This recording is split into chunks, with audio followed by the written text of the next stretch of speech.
ஆண்டவருடன் நடந்து செல்லும் பொழுது அவர் எதிர்பார்க்கிற சில முக்கியமான காரியங்களை மாத்திரம் பார்த்து முடிச்சிடலாம். ரெண்டு காரியம் தான் பார்ப்பேன், ரொம்ப நேரம்லாம் எடுக்க மாட்டேன். போன வாரமே 5 நிமிஷம் லேட்டாக முடிச்சிட்டேன். அதனால் இந்த வாரம் ஒரு 10 நிமிஷம் லேட்டாக முடிச்சிடலாம் அப்படின்னு யோசிச்சுருக்கிறேன். அதுக்கேற்ற மாதிரி துரிதவாய் முடிச்சிடலாம். ஆண்டவருடன் நீங்கள் பிரயாணிக்கும் பொழுது, நீங்கள் நகர்ந்து கொண்டு இருக்கும் பொழுது இந்த பூமியில் செய்ய வேண்டிய அல்ல இருக்க வேண்டிய 2 விஷயங்கள். முதலாவதாக என்ன இருக்கணுமா? கம்யூனிகேஷன் இருக்கணும். ரெண்டாவது கமிட்மெண்ட் இருக்கணும். இயேசுவோட நீங்க பேச வேண்டியது அவசியமானதா இருக்கிறது. ஆண்டவரோட நீங்களும் நானும் பிரயாணிக்கும் பொழுது 2 முக்கியமான காரியங்கள் நம்ம வாழ்க்கையில அவசியமாய் இருக்க வேண்டும். ஒன்று பேசணும், ரெண்டாவது ஒரு உடன்படிக்கை, அர்ப்பணிப்பு அல்லது கமிட்மெண்ட் அவசியமானதா இருக்கிறது. இதுல 4 விதமான காரியங்கள் உள்ள இருக்கு. இப்ப நான் பிரசங்கத்துக்குள்ள போறப்ப சொல்றேன். முதல்ல வேர்பல் கம்யூனிகேஷன் இருக்கணும். வேர்பல் கம்யூனிகேஷன் என்ன? பேசணும், வார்த்தையினால ஆண்டவரோட பேசணும். உதாரணத்துக்கு நீங்க 2 பேர் ரொம்ப தூரம் பிரயாணிக்கிறீங்க வைத்துக் கொள்ளுங்களேன். இப்ப 2 பேர் பஸ்ல அல்லது கார்ல இல்ல எதுலயோ 2 பேர் போறீங்க. உங்க வீட்டுல இருந்து கிளம்பி ஒன்னா போக ஆரம்பித்து விட்டீர்கள். நீங்க இங்க இருந்து டெல்லியோ ட்ரெயின்ல போறதுக்கு முடிவு பண்ணிட்டீங்க வச்சுங்களேன். கூட வரவங்க பேசவே இல்லை அப்படின்னா உங்களுக்கு எப்படி இருக்கும்? ஏதோ இவனுக்கு மூளை சரியில்லை யோசிப்போமா இல்லையா? இல்ல அவன் ஏதோ கோபமா இருக்கான் நம்ம மேல அப்படின்னு யோசிப்போம். உண்மையா இல்லையா? இல்லையா? இவங்க கூட ஒரு மரம் மாதிரி இருக்க இவங்க கூட வர்றதோட இவனை பாதியிலேயே புவனேஸ்வர்லயே தள்ளி விட்டு நம்ம மட்டும் டெல்லிக்கு போயிடலான்னு யோசிப்போம். அப்போ ஆண்டரோட நீங்கள் பிரயாணிக்கும் பொழுது முதலாவதாக வேண்டியது வேர்பல் கம்யூனிகேஷன். அது எப்படி வேணா இருக்கலாம்.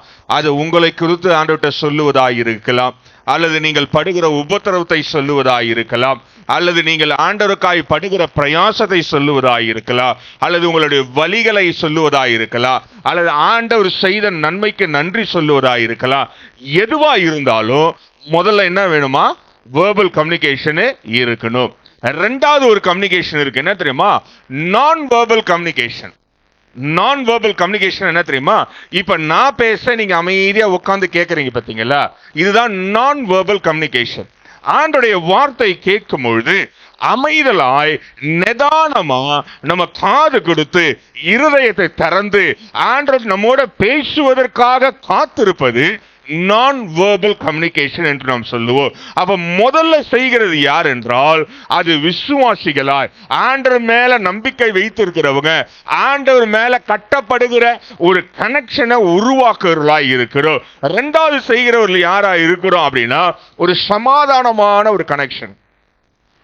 இப்போ நம்ம ஆண்டோடைய வார்த்தை கேட்கும் பொழுது எத்தனை பேர் மனசுல நீங்க எதனா ஓடிக்கிட்டே இருக்குது அப்படின்னா நீங்க சமாதானமா இல்லைன்னு அர்த்தம். ஆனா ஆண்டோடைய வார்த்தை கேட்கும் பொழுது பரிசுத்தாவியான ஒரு இனம் புரியாத ஒரு சமாதானத்தை அல்லது கேட்கப்படுகிற வேத வசனம் நமக்காகவே மாற்றி வைக்கும் பொழுது ஒரு சந்தோஷமான நிலை இருக்கும். அதுதான் நான் வேர்பல் கம்யூனிகேஷன். நீங்க பேச மாட்டீங்க, ஆண்டோடைய வார்த்தை உங்களோட பேசுகிறதா இருக்கிறது. மூன்றாவது ஒரு காரியம் பார்க்கிறோம், ரிட்டன் கம்யூனிகேஷன். கடிதங்கள் மூலமா. இப்ப நீங்க ஒரு சிலர்கிட்ட பேசல முறுக்கினுக்கிறீங்க அப்படின்னா நம்ம என்ன பண்ணுவோம்? லெட்டர் எழுதி அனுப்புவோம். அப்ப கடிதங்கள் மூலமா பேசுகிறது. ஆண்டவர் நம்ம கிட்ட ஏற்கனவே அவர் பேசுறதுக்கு முழு வார்த்தைகளை எழுதி வைத்து விட்டார். எதுல வச்சிருக்காரு? அது எங்க இருக்குது? அது வீட்டுல எங்கேயோ இருக்குதுங்க, நம்ம கையில தான் இருக்கிறது. அப்போ வேத வசனத்தை வாசிக்கும் பொழுது ஆண்டவர் நமக்கு என்ன சொல்ல வேண்டும் என்று தீர்மானிக்கிறாரோ, என்ன காரியங்களா இருந்தாலும் வேத வசனம் என்ன பண்ணுமா? நம்மோட பேசுகிறதாய் இருக்கிறது. நாலாவது ஒரு கம்யூனிகேஷன். இந்த மூணாவது கம்யூனிகேஷன் யாருக்கு தெரியுமா வரும்? நீங்க வேதத்தை வாசிக்க வாசிக்க வாசிக்க நீங்க என்ன தெரியுமா ஆகுவீங்க? சீசனை போல மாறிடுவீங்க. நாலாவது ஒரு கம்யூனிகேஷன் இருக்கு, என்ன தெரியுங்களா? Visual communication. பார்க்கிற ஒரு கம்யூனிகேஷன். அது என்ன தெரியுங்களா? சொப்பனங்கள், தரிசனங்கள் மூலியமாக ஆண்டவர் உங்களுக்கு தெளிவுபடுத்துகிறவராய் இருக்கிறார். இந்த சொப்பனம் தரிசனம்லாம் யாரு காண முடியும்? அல்லது சொப்பனத்து தரிசனத்தின் மூலமா ஆண்டவர் எப்படியெல்லாம் பேசுவார் அப்படின்னா அது அடிப்படையான ஒரு காரியம் என்னன்னா டைரக்டா ஆண்டவர் உங்களுக்கு எச்சரிப்பின் சத்தமாய் இருக்கிறது. எச்சரிப்பின் சத்தமா இருக்கிறது. அந்த காலத்துல ராஜாக்களுக்கு பெரிய சொப்பனங்கள் வந்தது. ஒரே ஒரு ராஜா இருந்தான், நமக்கு எல்லாருக்கும் தெரிஞ்ச ஊர் ராஜா. யார் அவன்? சொப்பனம் கண்டா நேபுகாத். அவன் சொப்பனத்தை கண்ட உடனே மிரண்டு அலர்ந்து எழுந்தான். அது எச்சரிப்பின் சத்தமாய் இருந்தது. அதை அழகா நம்மால் தீர்க்கதரிசி என்ன பண்ணா, அதை பகுத்தறிந்து சொன்னான் என்று நாம் பார்க்கிறோம். அப்போ சொப்பனத்தின் மூலமா ஆண்டவர் டைரக்டா பேசுறானா, it is for you and the people around you. உனக்காகவும் உன்னை சுற்றி இருக்கிறதுக்காக மாத்திரம் நேரடியா எச்சரிப்பின் சத்தமாய் ஆண்டவர் பேசுகிறார். இப்போ இந்த நாளுமே என் வாழ்க்கையில இல்லைங்க அப்படின்னா, நீங்க இப்பவே எழுந்து கிளம்பி வீட்டுக்கு போயிடுங்க. ஏனென்றால் நீங்க ஆண்டவருடைய பிள்ளைகளா இருப்பதற்கு எந்த விதத்திலையும் தகுதியே கிடையாது. என்னடா இவரு இப்பவே வீட்டுக்கு போக சொல்றாரு, கிளம்பிடலாமா அப்படின்னு நினைச்சீங்கன்னா ரொம்ப சந்தோஷம். ஏனென்றால் இந்த 4 கம்யூனிகேஷன்ல எதனா ஒன்னாவது உங்க வாழ்க்கையில இருக்கணும். அப்படி இருந்தாதான் நீங்க ஆண்டவரோட பிரயாணிக்கிறீங்க, அல்லது ஆண்டவர் உங்களோட பிரயாணிக்கிறார். உங்க பிரயாணம் இன்பமாய் அழகாய் செல்லுகிறதா இருக்கிறது. ஏன் தெரியுமா? ஆண்டவர் மனிதனோட பேசுவதற்கு விரும்புகிற தெய்வமாய் இருக்கிறார். ஆதாமை படைத்த பொழுது அவர் டெய்லி வந்தாராம். ஒரு நாள் தவறாம டெய்லி சரியா அதே நேரத்துக்கு வந்தார். அதனால்தான் ஆதாமு அவன் நிர்வாணியா இருப்பதை கண்டவுடன் ஓடி ஒளிந்து கொண்டான். ஏன் தெரியுமா? ஐயோ, நேரம் நெருங்கிடுச்சு, சூரியன் உள்ள போகிற நேரம் வந்து விட்டது, இயேசு பிதாவாகிய தேவன் வருகிற நேரம் ஆகிவிட்டது என்பதை அவன் உணர்த்தப்பட்டவனாய் இருந்தான். அப்ப ஆண்டவர் மனிதனை உண்டாக்கின நோக்கமே என்னவென்றால், உன்னுடன் என்னுடன் பேசுவதற்காக தான். இல்லைங்க, நான் இன்னமும் அதெல்லாம் இன்னும் அந்த வாழ்க்கைக்குள்ளே வரவில்லை என்றால் இன்றைக்கு ரட்சிக்கப்படுங்க. ஒருவேளை நீங்க வீட்டுக்கு போல இருந்து ஆண்டவருடைய சத்தத்தை கேட்கறீங்கன்னா இன்றைக்கு ரட்சிக்கப்படுங்க. ஆண்டவர் உங்க வாழ்க்கையில உங்களோட பிரயாணிக்க தீர்மானித்து இருக்கிறார். அப்படி என்றால் ஒரு சில காரியங்களை மாத்திரம் வாசித்து நம்ம துரிதமாய் முடித்து விடலாம். யாத்ராகமம் 3ஆம் அதிகாரம் 2ஆம் வசனத்தை வாசிக்கலாம். புக் ஆஃப் எக்ஸோடஸ் 3:2 பார்க்கலாம். அங்கே கர்த்தருடைய தூதனானவர் ஒரு முச்செடி நடுவிலிருந்து உண்டான அக்கினி ஜுவாலையிலே நின்று அப்பொழுது பார்த்தான், முச்செடி அக்கினியால் ஜுவாலித்து எரிந்தும் அது வெந்து போகாமல் இருந்தது. இங்க பாருங்களேன், ஆண்டவர் ஒரு மனிதனோட பேச தீர்மானித்து விட்டாரு வச்சுங்களேன். நல்லா நீங்க ஜாலியா அரட்டை அடிச்சுட்டு, நீங்க கும்மி அடிச்சுக்கிட்டு, சத்தம் போட்டுக்கிட்டு, கூவிக்கிட்டு, இல்லாத அமக்கலம் பண்ணிட்டு இருக்கும் போதெல்லாம் பேச மாட்டார். அப்பெல்லாம் பேச மாட்டார். சில நேரத்தில் நம்ம நினைத்துக் கொள்ளுகிற காரியம் தெரியுமா? நம்ம பயங்கரமா பாட்டு சத்தமா பாடி மூலத்தை பக்கத்து வீட்டுக்காரன் எழுந்து வந்து நம்ம தலைமையில கல்லு போடுற வரைக்கும் அடிச்சு அந்த நேரத்தில் ஆண்டவர் பேசுவார்னா அப்பெல்லாம் பேச மாட்டார். ஏனென்றால் ஆண்டவர் சூழ்நிலைகளை பார்த்து, அல்லது பெரிய ஆர்ப்பாட்டம் நடக்கிற இடத்துல, அல்லது மிகப்பெரிய காரியங்கள் எதனா போய்கிற இடத்துல ஆண்டவர் அமைதியா தான் வைத்திருப்பார். அவர் பேசுவதற்காக காத்து கொண்டு இருப்பார். அப்ப ஆண்டவர் பேச வேண்டும் என்றால் முதல்ல ஒண்ணு நல்லா தெரிஞ்சு கொள்ளுங்களேன். இந்த மனுஷன் நம்ம வாசித்தவன் யார் என்று நமக்கு தெரியும். யார் அவன் பேர்? பாதி பேர் தெரியலங்க, பக்கத்துல கடைசியா கேட்க வேண்டிய சத்தம் பயங்கரமா கேக்குதுங்க அப்படின்ற மாதிரியே என்ன பாக்குறீங்க. மோசே அவன் ரொம்ப அருமையான ஒரு மனிதன், நல்ல கை தேர்ந்த ஒரு மனிதன். ஆனா இப்ப எங்க இருக்கிறான்? ஆடுகளுக்கு பின்னராய் இருக்கிறான். அவன் ரெகுலரா போற ஒரு இடம் தான். ரெகுலரா போறான். ஏன் தெரியுமா? அவன் புதுசா ஒரு இடத்துக்கு போயிருந்தானா அவன் ஆட்டை தான் கவனிச்சிருப்பான், சுத்தி என்ன இருக்குன்னு பார்த்திருக்க மாட்டான். நல்லா கவனிக்கணும். இப்ப நீங்க ஒரு புதுசா ஒரு வீட்டுக்குள்ள போறீங்க, ஒரு இடத்துக்குள்ள போறீங்கன்னா நீங்க என்ன பண்ணுவீங்க? அந்த வீட்டுல என்னென்னலாம் இருக்குது, எது இதெல்லாம் நம்ம வீட்டுல இல்ல, எது இதெல்லாம் நம்ம வீட்டுல விட அதிகமான விலையில இருக்குது, எந்த பொருளை போன உடனே வீட்டுல வாங்கி வைக்கலாம், இதெல்லாம் நம்ம பார்த்து நிற்போம். உண்மையா இல்லையாங்க? இல்லைங்க, நான் போனோடனே அந்த சிஸ்டருக்கு சோத்திரம் சொல்லிட்டு, சிஸ்டர் வாங்க செபிக்கலாம் என்று வேதத்தை எடுத்து நாங்க செபிக்க ஆரம்பிப்போம் அப்படின்னு எத்தனை பேர் சொல்லுவீங்க? வாய்ப்பே இல்லை. அப்படி சொல்லிட்டீங்கன்னா ராத்திரி ஜபம் இருக்குது பாத்துங்க உங்க வீட்டுல. என்ன ஜபம்? நீங்க கேட்க மாட்டீங்க, நாங்க எல்லாம் செபிச்சுன்னு இருப்போம். அப்படி ஒரு ஜபம் இருக்கும். ஏன்னு கேட்டீங்கன்னா, நம்ம ஒரு இடத்துக்கு போனோடனே புதுசா அங்க இருக்கிறது எல்லாத்தையும் சுத்தி பார்ப்போம். அது இயல்பு, அது தவறல்ல. ஆனா மோசே ஆடு மேய்த்து கொண்டிருந்தான். அவன் புதிதாய் மேய்க்கிற இடத்துக்கு ஆண்டவர் வரல, அல்லது புதுசா போய் ஆடை விட்டுட்டு அவன் உட்காந்துட்டுல. வழக்கமா போற இடத்துல அவன் தனிமையில ஆடுகளை விட்டு கொண்டு சுத்தி அனாந்து வேடிக்கை பார்த்துருந்தான். அந்த நேரத்தில் தான் ஒரு முற்செடிகிற எரிகிறதை பார்த்தான். அப்போ ஆண்டவர் அவனோட பேசும்பொழுது அவனுடைய நிலைமை எப்படி இருந்ததுன்னா, எல்லாத்தையும் இழந்தவனாய் வானத்தை அண்ணாந்து பார்த்து கொண்டு இதுக்கப்புறம் வாழ்க்கை எப்படி போகும் என்று எண்ணின நேரத்துல, அல்லது தனிமையில அந்த வனாந்தரத்துல விடுபட்ட நேரத்துல, அல்லது எப்படிப்பட்ட ராஜாவுடைய அரண்மனையில இருந்தவன் ஆட்டு பின்னாடி நிக்கிற நிலைமையில இருக்கும்பொழுது ஆண்டவர் அழகா தெளிவா பேசினார். அவன் அரண்மனையில் இருக்கும்பொழுது பேசி இருப்பார் என்றால், நான் அந்த சரித்திரத்தை இந்த கதையை வாசிக்கும் போது வித்தியாசமா வாசித்திருப்பேன். எப்படி தெரியுமா? ஒருவேளை அவன் அரண்மனையில் இருக்கும்பொழுது அவன் ஆண்டவர் அவனை பேசி அவனை அபிஷேகம் பண்ணியிருந்தாருன்னா இவங்க கானானுக்கு போயிருக்க வேண்டிய அவசியமே கிடையாது. கானானுக்கு போயிருக்க வேண்டிய அவசியமே, ஏன்னா அங்கேயே அவன் ரிவர்ஸ் பண்ணிருப்பான். எகிப்தியர்களை அடிமைகளாகவும் இஸ்ரவேலர்களை ஆளுகரையாகவும் மாத்தி இருப்பான். வேலை முடிஞ்சிருக்குமா? அங்க இருந்த இஸ்ரவேலர்லாம் எப்படி இருந்தாங்க? அடிமையா இருந்தாங்க. அவங்க என்ன பண்ணிருப்பான்? பவர் கொடுத்து மேல ஆக்கிட்டு எகிப்தியரை அடிமையாக்கி அவன் ராஜாவா அமைதியா உட்கார்ந்து இருப்பான். ஆண்டருக்கு வேலை மிச்சமாயிருக்கும். ஆனா ஆண்டவர் அதெல்லாம் எதிர்பார்க்கவே இல்லை. அவன் தனிமையில எல்லாவற்றையும் இழந்திருக்கும் பொழுது, எப்போ ஆண்டவருடைய சத்தம் கேட்டா பேசினா அவன் காதுகளுக்கு கேட்கும் என்பதை வரைக்கும் அவர் காத்திருந்தார் என்று நாம் பார்க்கிறோம். அருமையான தேவ ஜனமே, இந்த காலையில நான் ஆண்டவரோட பிரயாணித்துக் கொண்டிருக்கிறேங்க. ஆனா இதுவரைக்கும் ஆண்டவருடைய சத்தத்தை கேட்கலன்னா நீ வாயை மூடி அமைதியா இருக்கும் பொழுது ஆண்டவர் உன்னோட பேசுவதற்காக ஆயத்தமாகி விடுவார். ஆனா நம்ம அப்படி கிடையாது. பேசினே இருக்குது, எப்பா பார்த்தாலும் பேசினே இருக்குது. இந்த ஒரு நண்டு எடுத்து அலுமினிய பாத்திரத்துல விட்டுட்டு மூடிய போட்டு தூங்கி பாருங்களேன், தூக்கமே வராது. தூக்கமே அப்படிதான் ஆவியானவர் சிலருடைய வாழ்க்கையில அவர் நம்ம இருதயத்துல இருப்பார். ஆனா நம்ம இருதயத்துல கூட என்ன இருக்குது? ஒரு நண்டையும் போட்டுரும். அந்த நண்டு நம்ம வாயில தான் வச்சுருக்கிறோம். ஆவியானவர் யோசிப்பார், டே திறந்து விடுறா, நான் ஓடிடுறேன்டா, தலை வலிக்குதுடா அப்படின்ற மாதிரியே இருக்கும். இன்றைக்கு ஒன்று நல்லா தெரிந்து கொள்ளுங்க, ஆவியானவர் நம்மோட பிரயாணிக்கிறார் என்றால் அவர் பேசுவதற்காய் காத்து கொண்டிருக்கிறார். அவர் பேசுவதற்காய் தருணத்துக்காய் காத்து கொண்டிருக்கிறார். மோசேயோட 40 ஆண்டு வெயிட் பண்ணாரு. அவன் 2 வயசுல செத்து போயிருக்க வேண்டிய ஆளு. எந்த வயசுல? 2 வயசுல அவன் அங்கே செத்து இருக்கணும் எகிப்துல. ஆனா 38 வருஷம் அவனை வளர்த்து அவனோட பிரயாணித்து ஆண்டவர் அவனுடைய எல்லா செயல்களையும் பார்த்து அவனுக்காக வெயிட் பண்ணி 80 வயசுல அவனை பிரிச்சு எடுத்தார். பாத்துங்க.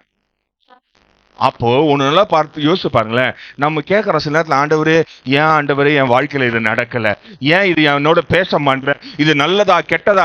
முதல்ல நீ ஆண்டவருடைய சமூகத்துல தனிமையில காத்து இருக்க பழகிக்கொள். ஆண்டவர் பேசுகிறத அழகா கேட்க ஆரம்பிக்கலாம். 2வது ஒரு காரியத்தை வாசிக்கலாம். யாத்ராகமம் 19ஆம் அதிகாரம் 9ஆம் வசனம், புக் ஆஃப் எக்ஸோடஸ் 19:9 பார்க்கலாம். மோசேயை நோக்கி, நான் உன்னோட பேசும்போது ஜனங்கள் கேட்டு உன்னை என்றைக்கும் விசுவாசிக்கும்படி நான் கார்மேகத்தில் உன்னிடத்திற்கு வருவேன் என்றார். ஜனங்கள் சொன்ன வார்த்தைகளை மோசே கர்த்தருக்கு சொன்னான். இங்க பாருங்க, 2வது ஒரு காரியம் தெரியுமாங்க, ஆண்டவர் தனியா இருக்கும் போது மட்டும் தான் பேசுவாரா அப்படின்னா கிடையாது. நீங்க ஒரு முறை ஆண்டவரோட கனெக்ட் ஆயிட்டீங்க, ஆண்டவருடைய சத்தத்தை ஒரு முறை கேட்டுட்டீங்க அப்படின்னா ஆண்டவர் உங்களோட பேசுவத மற்ற ஜனங்கள் விசுவாசிக்க வேண்டும் என்பதற்காக எங்க வந்தாரா? கார்மேகத்து நடுவே வந்த. இந்த கார்மேகம் எங்க இருந்தது? எங்க இருந்தது? இஸ்ரவேல் ஜனங்களை வெயில் தெரியாதபடி மூடிக்கொண்டிருந்தது. அப்போ ஆண்டவர் மோசேயோட பேசும்போது அங்க இருந்த ஒவ்வொருவரும் கேட்டார்கள். அப்ப ஒவ்வொருவரும் கேட்கணும் அப்படின்னா எவ்வளவு அமைதலா அந்த மக்கள் இருந்திருக்கணும் அப்படின்னு யோசிச்சு பாருங்களேன். சில நேரத்துல நம்ம யோசிப்போம், ஆண்டோடைய சத்தத்தை கேட்கும் பொழுது பக்கத்துல இருக்கவங்க பேசினே இருப்பாங்க. இருக்கிறாங்களா இல்லையா? வெளி சபையெல்லாம் விட்டுருங்க, நம்ம சபையில எடுத்துக்குவோம். ஏன்னா எப்போ பார்த்தாலும் நான் வெளி சபைக்கே போயிடுறேன். நம்ம சபையில் பக்கத்தில் இருக்கிறவங்க நோய் பேசினே இருப்பாங்க. ஆனால் ஆண்டோடைய சத்தம் எப்படி தெரியுமா இருக்கும்? உன்னுடன் ஆண்டவர் பேச நினைக்கும் பொழுது மற்றவர்களும் விசுவாசிக்க ஆரம்பித்து விடுவார்கள். அப்படி என்றால் உங்கள் சூழ்நிலை பிரச்சனை இல்லை, உங்கள் காரியங்கள் பிரச்சனை இல்லை, ஆண்டவர் பேசுவதற்கு நீங்கள் இடம் கொடுப்பது தான் மிகப்பெரிய காரியமாக இருக்கிறது. 3வது காரியத்தை வாசிக்கலாம். 1 ராஜாக்கள் 19ஆம் அதிகாரம் 12ஆம் வசனத்தை வாசிக்கலாம். 1 ராஜாக்கள் 19:12. பூமி அதிர்ச்சியின் பின் அக்கினி உண்டாயிற்று, அக்கினியிலும் கர்த்தர் இருக்கவில்லை, அக்கினிக்கு பின் அமர்ந்த மெல்லிய சத்தம் உண்டாயிற்று. இங்க பாருங்களேன், ஆண்டவருடைய சத்தம் எப்படி தெரியுமா இருக்கும்? ரொம்ப மெல்லிய சத்தமா இருக்குமா? இதுக்கு முந்தின வசனங்கள்லாம் நீங்க வீட்டில் போய் பொறுமையாக வாசிச்சு கொள்ளுங்களேன். ஒவ்வொன்றாய் பூமியில உண்டாய் கொண்டே இருக்கிறது. இந்த தீர்க்கதரிசி ஆண்டோட சத்தத்தை கேட்பதற்காய் காத்து கொண்டிருக்கிறான். ஆண்டோட சத்தத்தை கேட்பதற்காய் அக்கினி உண்டானா கூட ஆண்டவர் பேசவே இல்லைங்க. அக்கினி உண்டான பொழுதும் சிலர்லாம் இப்போ நிறைய திருச்சபையில் எபித்திரம் ஆயிடுச்சு. ஃபயர்னா எல்லாம் பொத்துன்னு உழுவாங்க. பார்த்துக்கிறீங்களா? நீங்கள் பார்க்கலன்னா போய் பாருங்களேன். ஃபயர் அப்படின்னா உழுவாங்க. எனக்கு தெரிஞ்சு ஃபயர்னா நெருப்பு தான். ஆனால் வேதம் அக்கினி சொல்லுகிறது. அக்கினி அப்படின்னா it's a spirit of God. அப்போ அக்கினி இறங்கின பொழுது அந்த இடத்துல யார் இல்லையா? ஆண்டோட சத்தம் இல்லை. இன்னைக்கு நிறைய ஆவிக்குரிய திருச்சபைகள் என்ன நம்ம நினைத்துக் கொள்கிறோம், நம்ம பயங்கரமாக கத்தி கூச்சலிட்டா ஆவியானவர் அங்கே நம்மோடு பேசுவார். ஆண்டவர் பேசுவதற்காய் காத்து கொண்டிருக்கார். எப்போ தெரியுமா? நீ அமைதலாய் உன் காதுகளை திறந்து கொடுக்குற வரைக்கும் ஆண்டவர் காத்து கொண்டிருக்கிறார். இன்றைக்கு இது வரைக்கும் நான் அப்படி விட்டு ஒரு அமைதியை என் வாழ்க்கையில் ஆண்டருக்கு கொடுக்கல அப்படின்னா இன்றைக்கு கொடுத்து பாருங்க. ஆண்டோடைய சத்தத்தை நீங்களும் நானும் கேட்போம். ஹல்லேலூயா. அப்போது ஆண்டோடைய சத்தம் எப்படி தெரியுமா இருக்கும்? அது மெல்லிய சத்தமாக இருக்குமா, கேட்காத காதுக்கும் அழகாக கேட்குற அளவுக்கு அழகான ஒரு சத்தமாக இருக்குமா. ஆண்டவர் கத்தி கூச்சலிட்டுலாம் கூட மாட்டார். ஏன் தெரியுமா? அவர் எங்கேருந்து பேசணும் சொல்லுங்களேன். இப்போ ஒரு நல்ல கேள்வி. ஆண்டவர் எங்கேருந்துங்க பேசணும்? உங்ககிட்ட ஆண்டவர் பேசணும்னு தீர்மானிக்கிறார். எங்கேருந்து பேசணும்? வானத்துலேருந்து, 7ஆம் வானத்துலேருந்து இறங்கி 3ஆம் வானத்துக்கு வந்து அங்கேருந்து ஒரு எக்ஸலேட்டர் போட்டு ஆலயத்திற்கு வந்து ஆலயத்து நடுவில் மைக்க பிடிச்சி ஆண்டவர் உங்கள்கிட்ட பேசுவார் நினச்சிக்கிறா? உன் இருதயத்திலேருந்து ஆண்டவர் பேசுவார். அப்போ உன் இருதயத்திலிருந்து பேச வேண்டும் என்றால் நீ உன் காதுகளையோ உன் வாய்களையோ அமைதலாய் வைக்கும் பொழுது பரிசுத்த ஆவியானவர் உனக்குள்ளே இருந்து அழகாய் பேசுகிறவராய் இருக்கிறார். இன்றைக்கு நம்மெல்லாம் எப்படி நம்ம எதிர்பார்க்குறோம்? ஆண்டவர் பேசணும்னா அப்படியே ஒரு உருவம் வந்து நிற்கணும். அந்த உருவத்துக்கு கால் இருக்கணும், கை இருக்கணும், அது கைகளில் ஆணிகள் பாய்ந்த ஓட்டை இருக்கணும். அந்த ஓட்டை இருக்கிற உருவம் நம்மக்கிட்ட வாயை திறந்து பேசணும். அப்படியெல்லாம் பேச மாட்டார். அப்படியெல்லாம் சிலர்லாம் சொல்லுவாங்க, ஆண்டவர் நேற்று ராத்திரி என் சொப்பனத்தில் பேசினார், அப்படியே வெள்ளை அங்கி போட்டு வந்தார். உன்னை தூக்கிட்டு போக வந்திருப்பான். வந்தவன் வேற ஆள். நீ கரெக்டாக பார்த்துருக்கணும். வெள்ளை அங்கி போட்டு எங்கே நிற்பாங்களா? இப்போ தான் பாடினாங்க, இன்றைக்கி தானே பாடினாங்க, அழகாய் நிற்கும் யார் இவர்கள் வெள்ளை அங்கியை தரித்து.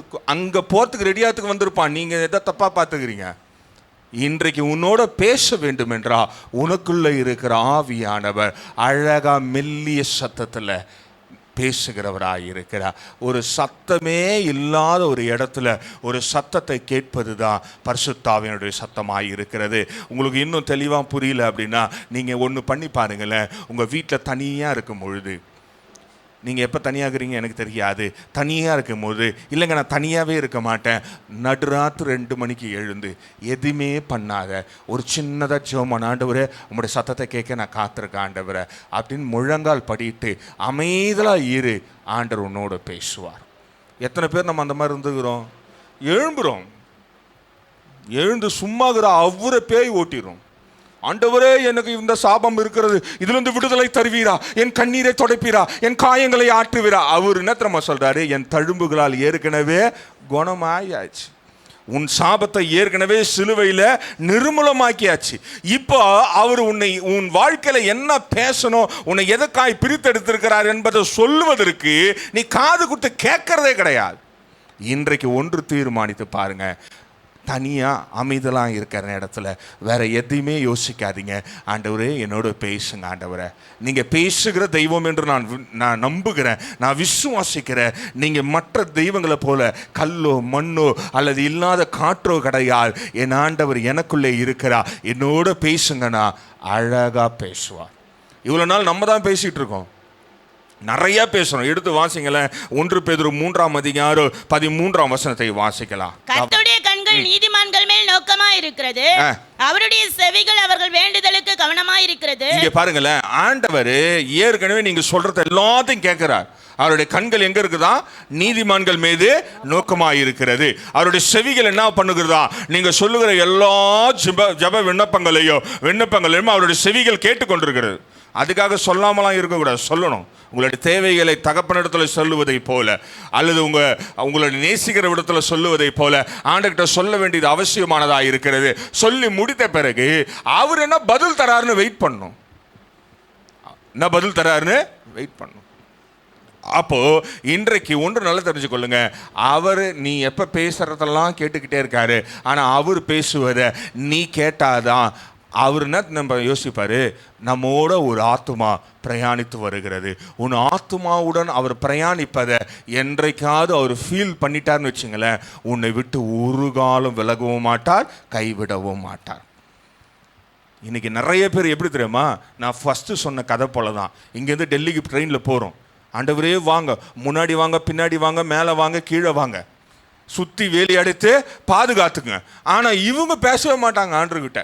ட்ரெயினில் ஏறி உட்காந்து ப்ளூடூத்தை மாட்டி பாட்டு கேட்டு போகிற மாதிரியே இவங்க ஆவிக்குரிய வாழ்க்கையும் அப்படி தாங்குது. ஆவிக்குரிய வாழ்க்கையும் எப்படி இருக்குது, அப்படி தான் இருக்குது. கண்டுக்கிறதே இல்லை. ஆண்டவர் வராரா இல்லையா, அவர்கிட்ட நம்ம பேசுகிறோமா, அவர் நம்மளோட பேசுகிறாரா, அதல்லங்க ஆவிக்குரிய வாழ்க்கை.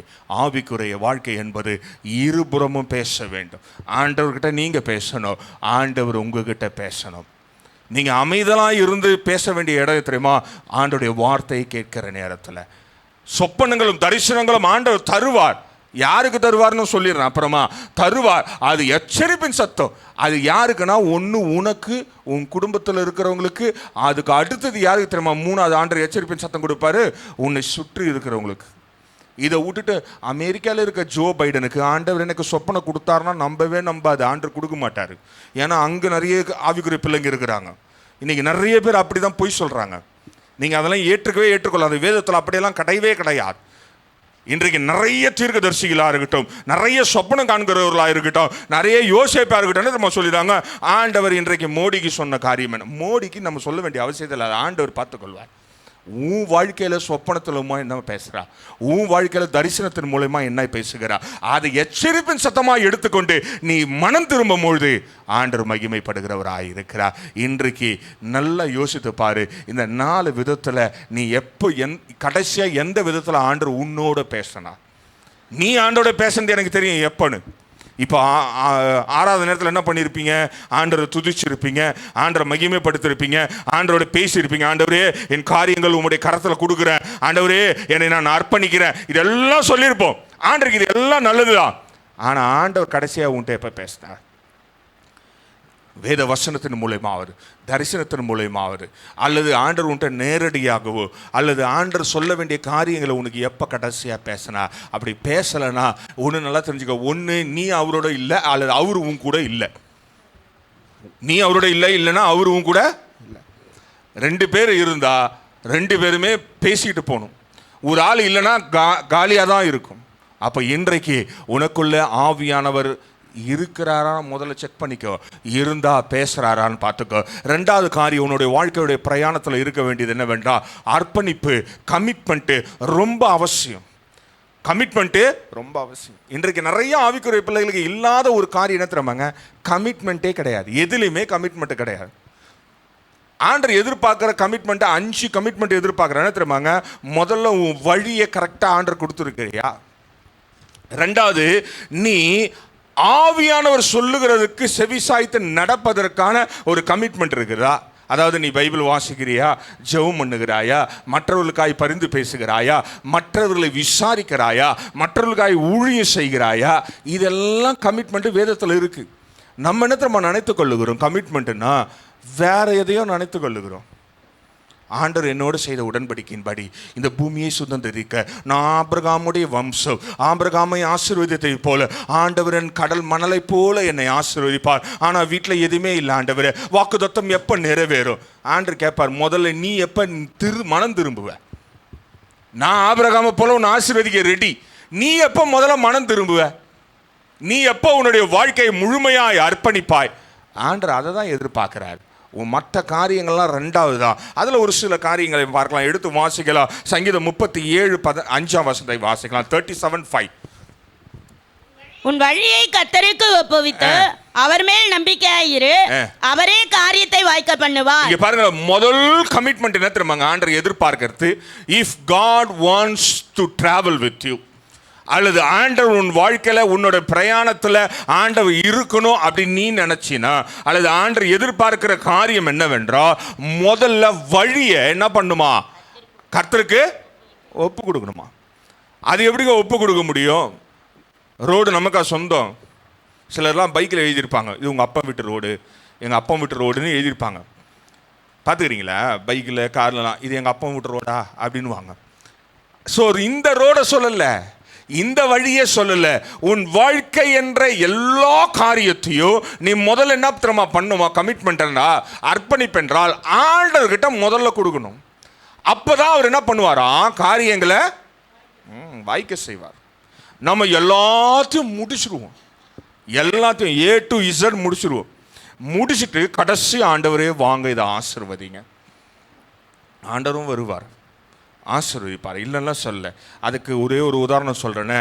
காணா ஒரு கல்யாணத்தில் இயேசுநாதரை பந்தல் கட்டினாரு சொல்லுங்களேன். இல்லை அவர் சமையல் வேலை பார்த்தாரா? அவர் விருந்தாளி தான். ஆனால் ஒரு கல்யாணம் நீங்கள் பக்கத்தை பத்திரமாக்குது. என்னப்பா சார் சொல்கிறீங்க, இயேசுநாதர் அங்கே சாப்பிட தானே வந்தார்? ஆமாம், சாப்பிட தான் வந்தார். ஆனால் அப்போ கூட அங்கே குறைய என்ன பண்ணார், நிறைவாக்குனார். அதே போல் நீங்கள் கடைசியாக எல்லாம் முடிஞ்சு ஆண்டரை ஆசீர்வதிக்கிட்டோன்னு கூப்பிட்டாலும் வருவார், ஆசீர்வதிப்பார். அந்த நேரத்தில் குறைவை நிறைவாக்க. அதுக்கப்புறம் திராட்சை ரசம் எத்தனை வருஷத்துக்கு வந்தது எங்களுக்கு தெரியும். அந்த 6 கற்சாடி முடிஞ்ச பிறகு அதில் திராட்சை ரசமே இல்லை, தெரியுமா உங்களுக்கு? ஒருவேளை அங்கே ஒரே ஒரு கற்சாடி இருந்ததுன்னா அதில் இருக்கிற 45 லிட்டரு, 15 × 3 45 லிட்டரு திராட்சை ரசத்தை தவிர அங்கே வேற எதுவுமே இருந்திருக்காது.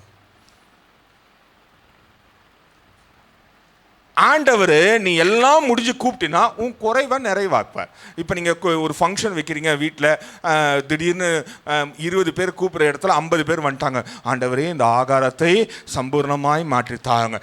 50 பேரும் சாப்பிடுவாங்க. அதுக்கப்புறம் அந்த குண்டானில் சோறு வரும்னு நினைக்கிறீங்க? வராது. அப்படி வந்தால் அது கெட்டு போயிடும், அது சாப்பிட்டா ஃபுட் பாய்சன் ஆகிடும். ஆனால் முதல்லையே ஆண்டவரை கூப்பிட்ருப்பீங்கன்னா நீங்கள் குண்டானே வேணாம், எங்கே இருந்தாலும் ஆண்டவர் சாப்பாடு கொண்டு வருவார், எப்படியாவது காரியங்களை வாய்க்க செய்வார். அப்ப முதல் காரியம் அர்ப்பணிப்பில் ஆண்டவர் எதிர்பார்க்கிறது உன்னுடைய வழிகளை ஆண்டர்கிட்ட கொடுக்கணும். 2வது நீதிமொழிகள் 16ஆம் அதிகாரம் 3ஆம் வசனத்தை வாசிக்கலாம். நீதிமொழிகள் 16:3. உன் செய்கைகளை கர்த்தருக்கு ஒப்புவி. இப்ப 2வது காரியம் என்ன தெரியுமா, உன் செய்கைகளை கர்த்தர்கிட்ட என்ன பண்ணுமா, ஒப்புவி. அப்பொழுது உன் யோசனைகள் உறுதிப்படும். உன் யோசனைகள் உறுதிப்படுமா. இப்ப 2வது அர்ப்பணிப்பு எங்க தெரியுமா வரணும், முதல்ல உன் வழியை கொடுத்துடணும். 2வது உன் செய்கைகள்னா உன் கிரியைகளை ஆண்டவருக்கு ஒப்பு கொடு. எப்படிங்க ஆண்டவர்கிட்ட ஒப்பு கொடுக்க முடியும் அப்படின்னா, உன் கையினால, காலினால, வாயினால செய்கிற கிரியைகள். எப்படிங்க வாயில கிரியை செய்கிறோம் அப்படின்னா, சில பேர்லாம் பேசினாங்கன்னா பாம்பின் விஷத்தை விட அதிகம். பாம்பு விஷம் கூட காப்பாற்றிடலாம், தெரியுமா உங்களுக்கு? நிறைய ஹாஸ்பிட்டலுங்க இருக்குது, மருந்து கண்டுபிடிச்சிட்டாங்க பாம்பு விஷத்துக்கு, தெரியுமா? நீங்கள் பார்க்கறத பார்த்தா எங்களெல்லாம் பாம்பு கொட்டலைங்க அப்படின்னா வாங்க, ஸ்னேக் பார்க் இருக்குது, ஆளுக்கு ஒரு கொட்டுற சொல்கிறேன், அங்கேயே ஆன்டிவெனம் இருக்குது, அங்கேயே கொடுத்துட்டு கூட்டின்னு வந்துடலாம். அது ஒரு கொஞ்ச நேரம் கொடன்னு குடையும், கண்ணுலாம் இருளும். ஒரு 10 நிமிஷம் விட்டால் அந்த கசப்போடைய நுர வாய்க்கு வரும். அது டேஸ்ட் பண்ண பிறகு வெனம் கொடுத்தா சரியாயிடும், ஒன்றும் பிரச்சனை கிடையாது. மரணம்லாம் அவ்வளோ சீக்கிரம் சம்பவிக்காது. ஆனால் சிலர் பேசுனாங்கன்னா சத்தம் காட்டாத மரணம் வருமா, சத்தமே வராத. அப்போ இந்த கிரியைகள் எங்க வருதுன்னா, முதல்ல வாயில வருது, 2வது கையில வருது, 3வது காலில் வருது. இந்த கிரியை, வாயில வர கிரியையை நிவர்த்தி பண்ணுவதற்கு எதெல்லாம் உதவி செய்ய தெரியுமா, கையும் காலும் உதவி செய்யுமா. அப்போ இன்றைக்கு ஆண்டவர் உன் யோசனைகளை, நீ யோசிக்கிற காரியங்களை உறுதிப்படணும் அப்படின்னா உன் கிரியைகளை ஆண்டவர்கிட்ட என்ன பண்ணுமா, ஒப்பு கொடுக்கணுமா. நம்ம அதை செய்யறதே கிடையாது, அதை ஒப்பு கொடுப்பதே கிடையாது. நம்ம இஷ்டத்துக்கு எதனா ஒன்று தின்னுறது. அப்புறம் ஆண்டவரே சுகர் வந்துச்சு, ஆண்டவரே இந்த சுகரை கம்மி பண்ணுங்க, ஜோமுன்ட்டு போவாங்க. ஆண்டவரே இன்னைக்கு நான் போகிறேன், இன்னைக்கு ஆண்டவரே எப்படியாவது சுகரு, ஆண்டவரே சோத்திரம், 200 கம்மியாக இருக்கணும். அங்கே போனால் முன்னாடி ஒரு 1 இருக்கும், அது பிரிண்டிங் மிஸ்டேக்காக இருக்கும், 1200 இருந்திருக்கும்.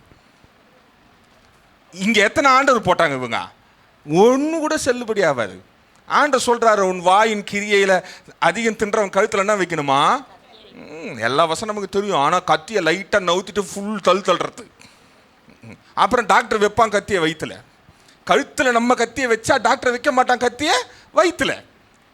அதனால் ஒன்று நல்லா தெரிஞ்சுக்கொள்ளுங்களேன், உன் வாயின் கிரியைகளை கையின் கிரியைகளை கால்களின் கிரியைகளை ஆண்டர்கிட்ட ஒப்பு கொடுக்கும்பொழுது ஆண்டர் உன் யோசனைகளை அழகாய் செய்கிறவராய் இருக்கிறார். மூன்றாவது ஒரு காரியத்தை வாசிக்கலாம். லூக்கா எழுதின சுவிசேஷம் 23ஆம் அதிகாரம் 46ஆம் வசனத்தை வாசிக்கலாம். புக் ஆஃப் லூக் 23:46 பார்க்கலாம். இயேசு, பிதாவே, உம்முடைய கைகளில் ஆவியை ஒப்புவிக்கிறேன் என்று மகா சத்தமாய் கூப்பிட்டு சொன்னார். இங்க பாருங்க, மூணாவது ஒரு காரியத்தை ஒப்பு கொடுக்கணுமா? எதை நம்ம ஆண்டர்கிட்ட ஒப்புவிக்கணும்? எதுக்கு ஒப்புவிக்கணுமா? ஆத்துமாவை ஒப்புவிக்கணும். உன் ஆவியை ஆண்டவர்கிட்ட ஒப்புவிப்பது ரொம்ப அவசியம். இயேசு அதை தான் அழகா பூமியில வாழ்ந்த போது செய்தார். இயேசு பிதாவுடைய சித்தத்தை செய்தார். அவருடைய வழிகள் எல்லாம் உத்தமமும் செம்மையானதா இருந்தது. இயேசு தம்முடைய கிரியையினால ஒவ்வொருவரையும் ஆசீர்வதித்தார், அற்புதங்கள் செய்தார். எல்லா காரியமும் பிதாவுடைய சித்தம் நிறைவேறியது அவருடைய கிரியையினால. கடைசியா அவருடைய ஆவியை என்ன பண்ணிட்டாராம்? ஒப்பு கொடுத்துட்டார். இன்னைக்கு சிலர்லாம் வழிகளை ஒப்பு கொடுத்துட்றோம். எப்படின்னா, ஆண்டவரே, நான் 10th எழுதும் போதே சிலர்லாம் ஒப்பு கொடுப்பேன். ஆண்டவரே, என் வாழ்க்கையை ஒப்பு கொடுக்குறேன், உமக்கு சித்தமானதை செய்யுங்க அப்படின்னு ஒப்பு கொடுப்பேன். ஆண்டவர் நல்ல மார்க் கொடுப்பாரு. +2 வரும்போது அதே ஜெபத்தை ரிப்பீட்டு, ஆண்டவர் நல்ல மார்க் கொடுப்பாரு. அப்புறம் காலேஜுக்கு போகும்போது, ஆண்டவர் சரியான காலேஜ் எனக்கு தாங்க, ஆண்டவர் அந்த ரிப்பீட்டை பார்த்து திரும்ப நல்ல காலேஜ், நல்ல வேலை, அப்படியே போய்கிட்டே இருக்கும் வாழ்க்கை சிரமம். ஆனால் ஆவியை ஒப்பு கொடுப்பதே இல்லை. ஆவி என்பது என்ன தெரியுமா?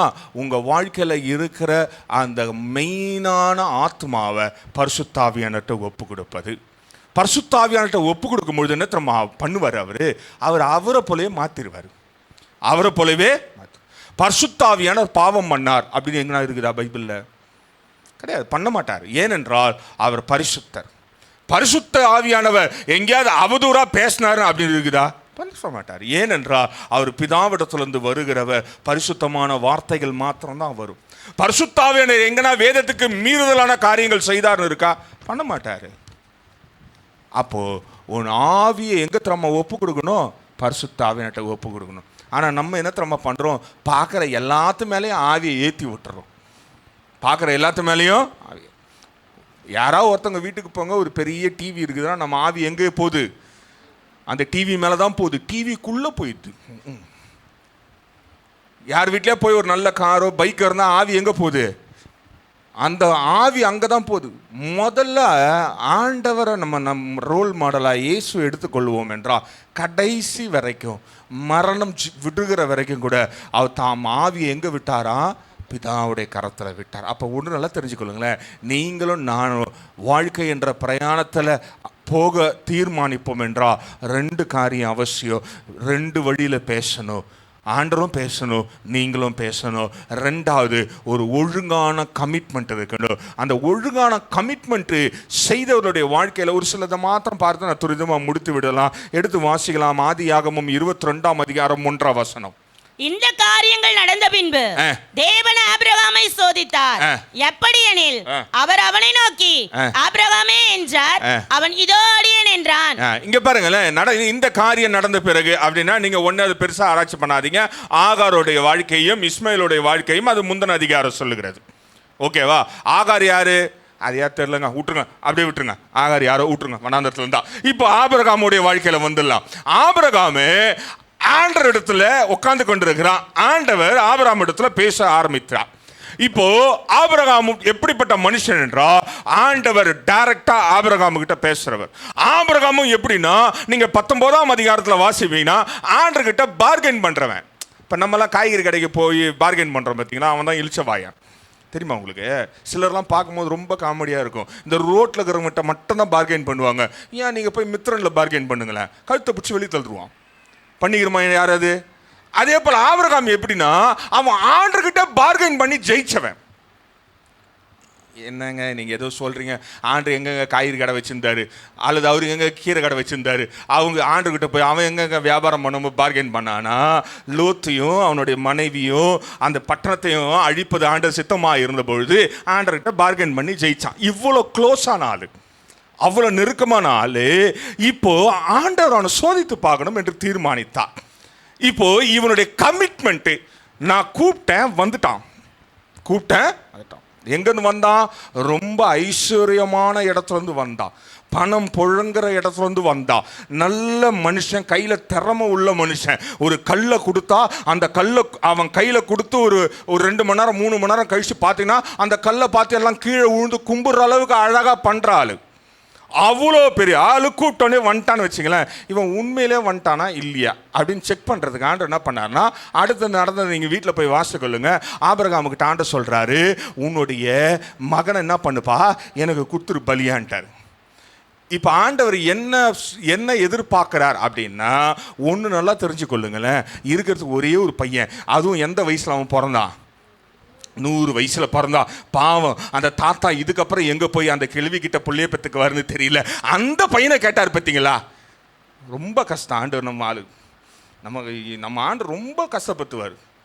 சில நேரத்தில் இந்த பகுதியை வாசிக்கும் போது நீங்களாம் எப்படி வியாகரணம் பண்ணினாலும் ரொம்ப டீப்பாக வியாகரணம். இந்த கிழவர் 2வது எப்படி அந்த சாரால் கேள்விக்கிட்ட புள்ள பெற்றுக்க முடியும்? ஆண்டு இந்த பையனை போய் கேட்டார, இவருக்கு சத்தியமாக மூளையே இல்லையா அப்படின்லாம் யோசிப்பீங்களா நீங்கள்? நான்லாம் யோசிப்பேன். அப்போ ஆண்டவர் அவனை சோதிக்க தான் கேட்டார். அவன் உறுதியா இருக்கிறானா?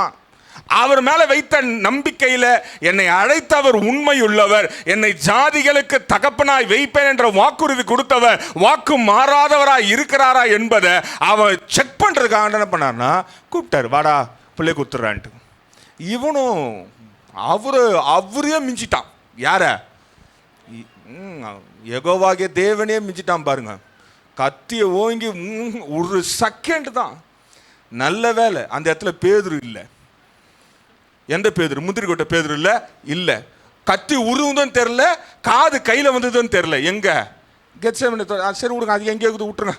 எப்போ பார்த்தாலும் நீங்கள் பார்க்க தேவத்திரமாகுது. ஏங்க நீங்கள் ஏதோ கதெல்லாம் சொல்கிற மாதிரியே இருக்குது. கெத்செமனே தோட்டத்தில் இயேசுவை அரெஸ்ட் பண்ணுவதற்காக வந்தபொழுது பேதுரு கத்தியை உருவி அந்த சேவகனுடைய காதை வெட்டினார். தெரியுது உங்களுக்கு? அப்போ அந்த இடத்துல ஆபிரகாமுக்கு வந்து பேதுரு இருந்துன்னா வச்சுக்கலாம், ஆண்டவர் டேன்றதுக்குள்ள தலை துண்டா ஓட்டிருக்கும் ஈசாக்கு தலை. இப்படிலாம் நீங்கள் வியாகரணம் பண்ணிங்கன்னா ரொம்ப ஜாலியாக இருக்கும். பைபிள் வாசிக்க ஆண்டவர் ரொம்ப அழகாக டீப்பான காரியங்களை வியாகரணமாக அழகாக நமக்கு சொல்லுவார்.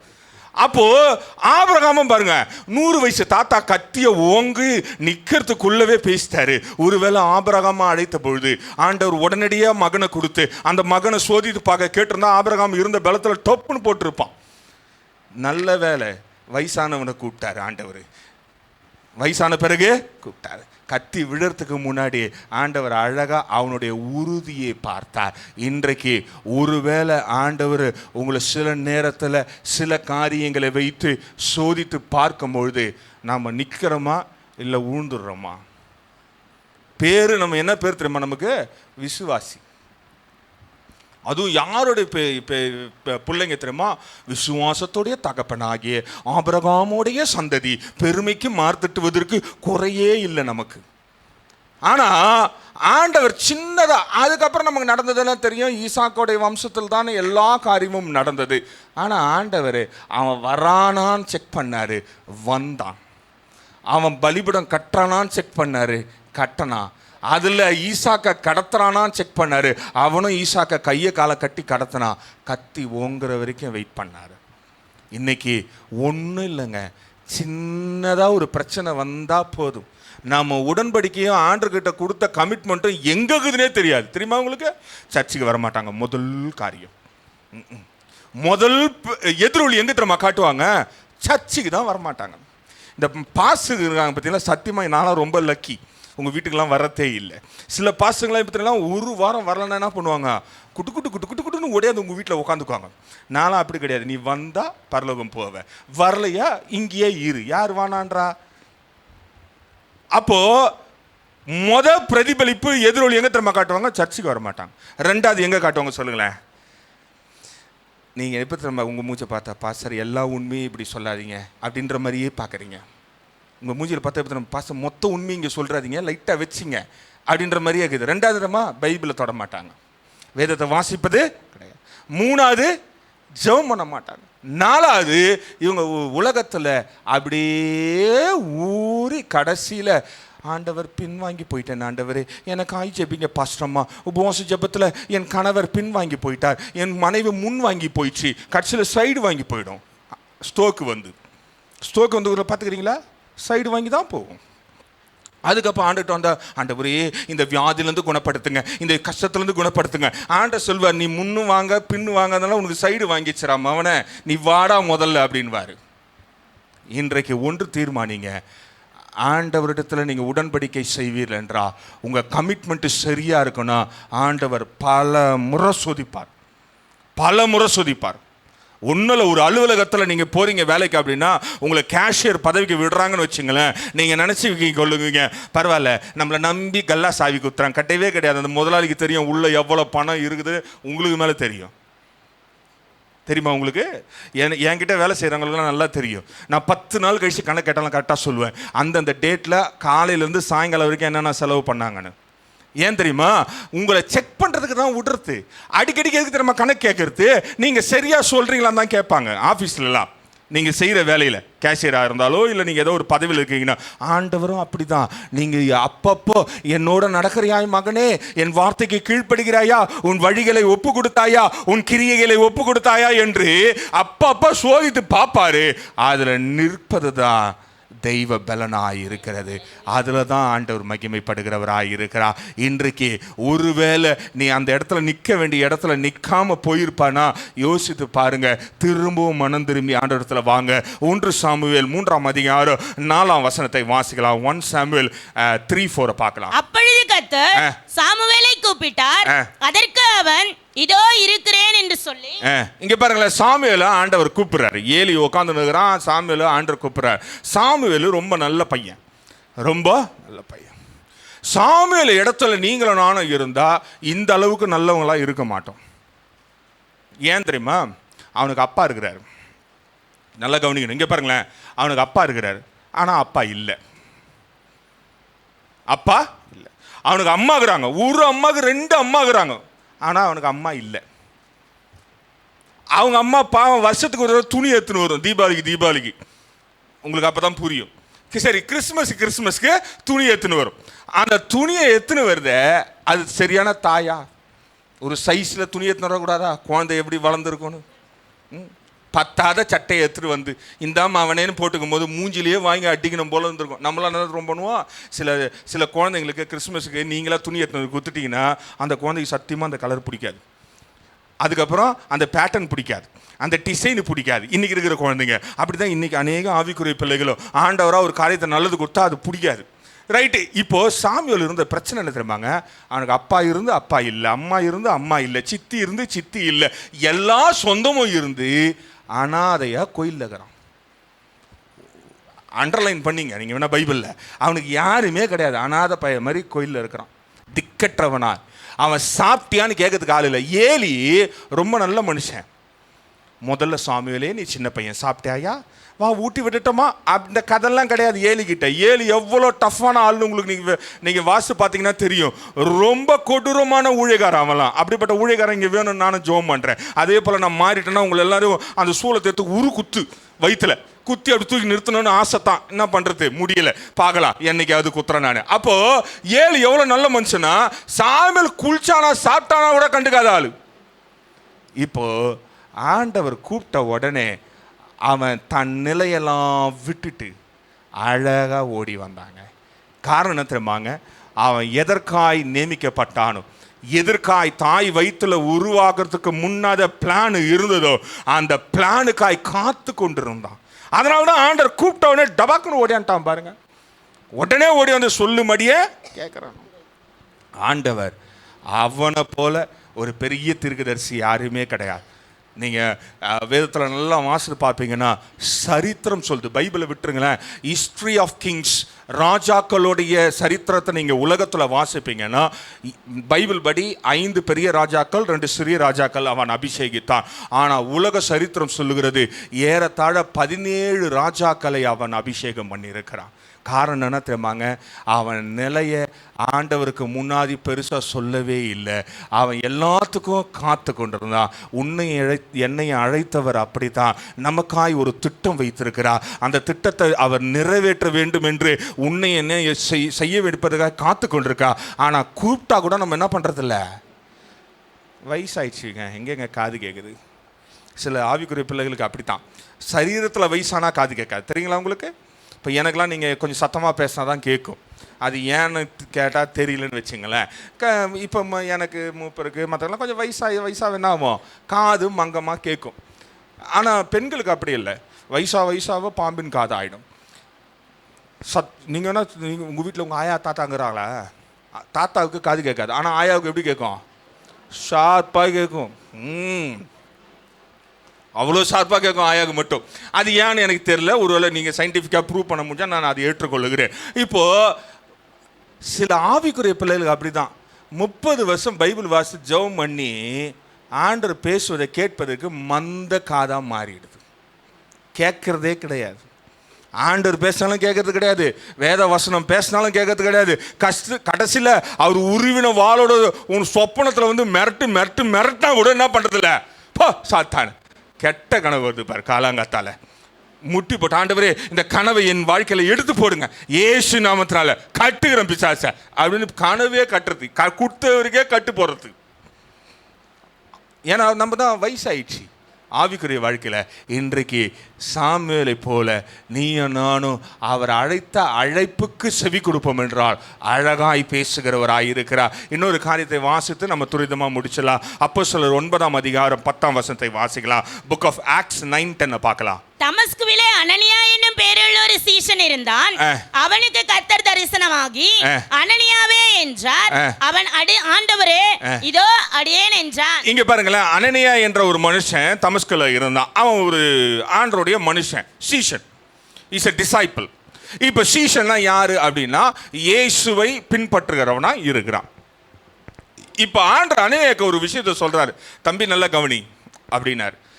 அவன் சொல்லுங்க ஆண்டவரே, என் வழிகளை உங்களுடைய கரத்தில் ஒப்பு கொடுக்குறேன், என் கிரியைகளை உங்களுடைய கரத்தில் ஒப்பு கொடுக்குறேன், நீங்கள் என்னோட பேசுவதற்காக காத்து கொண்டிருக்கிறேன். ஆண்டவர் குத்த வேலை என்ன தெரியுமா, ரொம்ப டஃபஸ்ட் ஜாப் அவன் கையில் கொடுத்துட்டார். என்ன தெரியுமா சொன்னார், தம்பி இப்போ பெரிய தெருன்னு ஒரு தெருக்குது. பெரிய தெரு நடு தெருவா, நேர் தெரு. நேர் தெருன்னா நம்ம நேரு இல்லை, நேராக இருக்க தெரு. நேர் தெருக்கு போ. அந்த தெருக்கு போனீங்கன்னா அங்கே ஒரு மனுஷன் ஜோம் பண்ணுகிறான். அவன் பேர் ஆண்டர் யோசித்தார், இவன்கிட்ட சொல்லலாமா வேணாமான்னு சொல்லிட்டாரு கபால்னு. அவன் பேர் பவுலுன்னார். அவள் தான் நம்மளுக்கு கொலை நட்டுங்க ஆரம்பிச்சிச்சு. ஐயோ ஆண்டவரே ஆண்டவரே ஆண்டவரேன்னு அவனன்றான். ஆண்டவரே அவனுக்கா ஜோம் பண்ணும், நான் எப்போ கையில் கிடைப்பேன்னு நானே அவன் கண்ணுக்கு பயந்துருந்தா ஓடி என்ன பண்ணுகிறேன், ஒழிஞ்சுன்னுக்கிறேன்.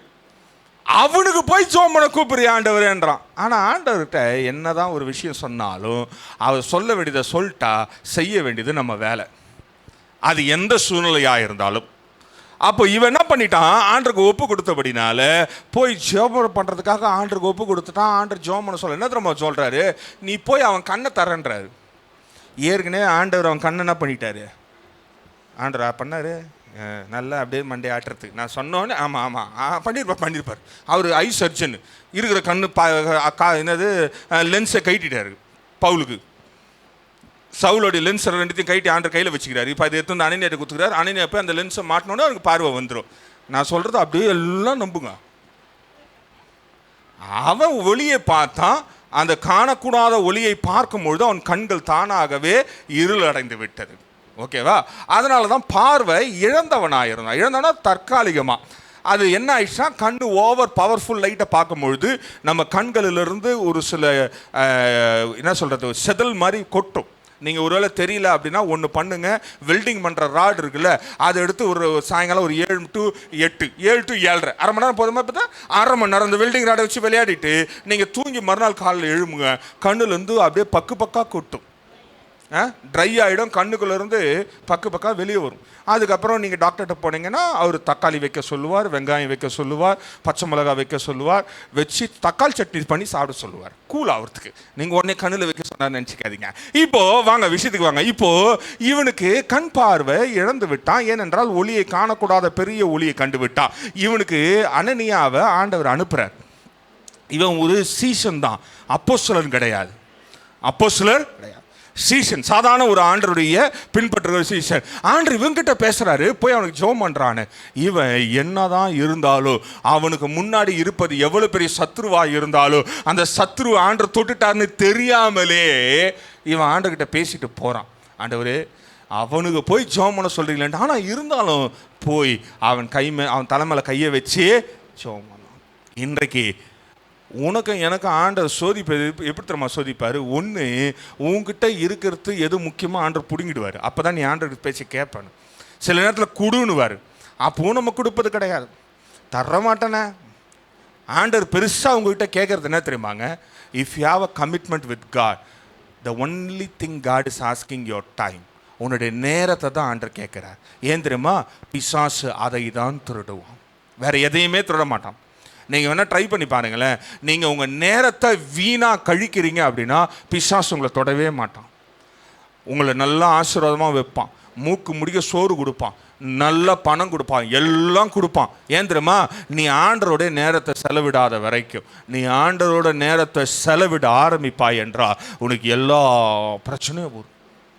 ஏன்னா அவனுக்கு தெரியும், இந்த நீ நேரத்தை கொடுத்துட்டேன்னு வச்சுக்க, முதல்ல கையை வைக்கிறது எங்கே தெரியுமா வைப்பான்? பிசாசு உன் ஃபினான்ஸில் வைப்பான், ரெண்டாவது உன் சரீரத்தில் வைப்பான், மூணாவது உன் வாழ்க்கையில் வைப்பான், நாலாவது உன்னையே காலி பண்ணுற அளவுக்கு அவன் பிளான் பண்ணுவான். ஆனால் நம்ம ஆண்டவர் கேட்குற ஒரு சின்ன கமிட்மெண்ட்டு, அந்த நேரத்தை கூட கொடுக்கறது இல்லை. உதாரணத்துக்கு, எத்தனை மணிக்கு நம்ம சர்ச்சை தம்பி? 10 மணிக்கா? எத்தனை மணிக்கு சர்ச்சுங்க? இல்லை, ஏன்னா ஒருத்தர் இப்போ தான் வந்தார், அதுதான் கேட்டேன், மறந்து போச்சு எத்தனை மணிக்கே வர கொடுங்க, அது ஏங்க திடீர்னு இப்பெல்லாம் ஞாபகப்படுத்துறீங்க அப்படின்ற மாதிரி இது நீங்கள் பார்த்தா. ஆனால் ஆண்டருக்கு அந்த நேரத்தை கூட கொடுக்கறதில்ல. 2 மணி நேரம் தான், 8 to 10. திரும்ப ஞாபகம் வைத்துக் கொள்ளுங்க, நம்ம சபை எத்தனை மணிக்கு தொடங்குகிறது? என்னது? இல்லை, எல்லாம் கேட்டுக்குதா? 8 மணிக்கு. ஆனால் நம்ம இன்றைக்கு எத்தனை மணிக்கு வந்தோம்? பக்கத்தில் இருக்கிற மூஞ்சிங்களை பாருங்களேன், அப்படியே எல்லாம் இஞ்சி தின்ன மூஞ்சி மாதிரியே இருக்கும்.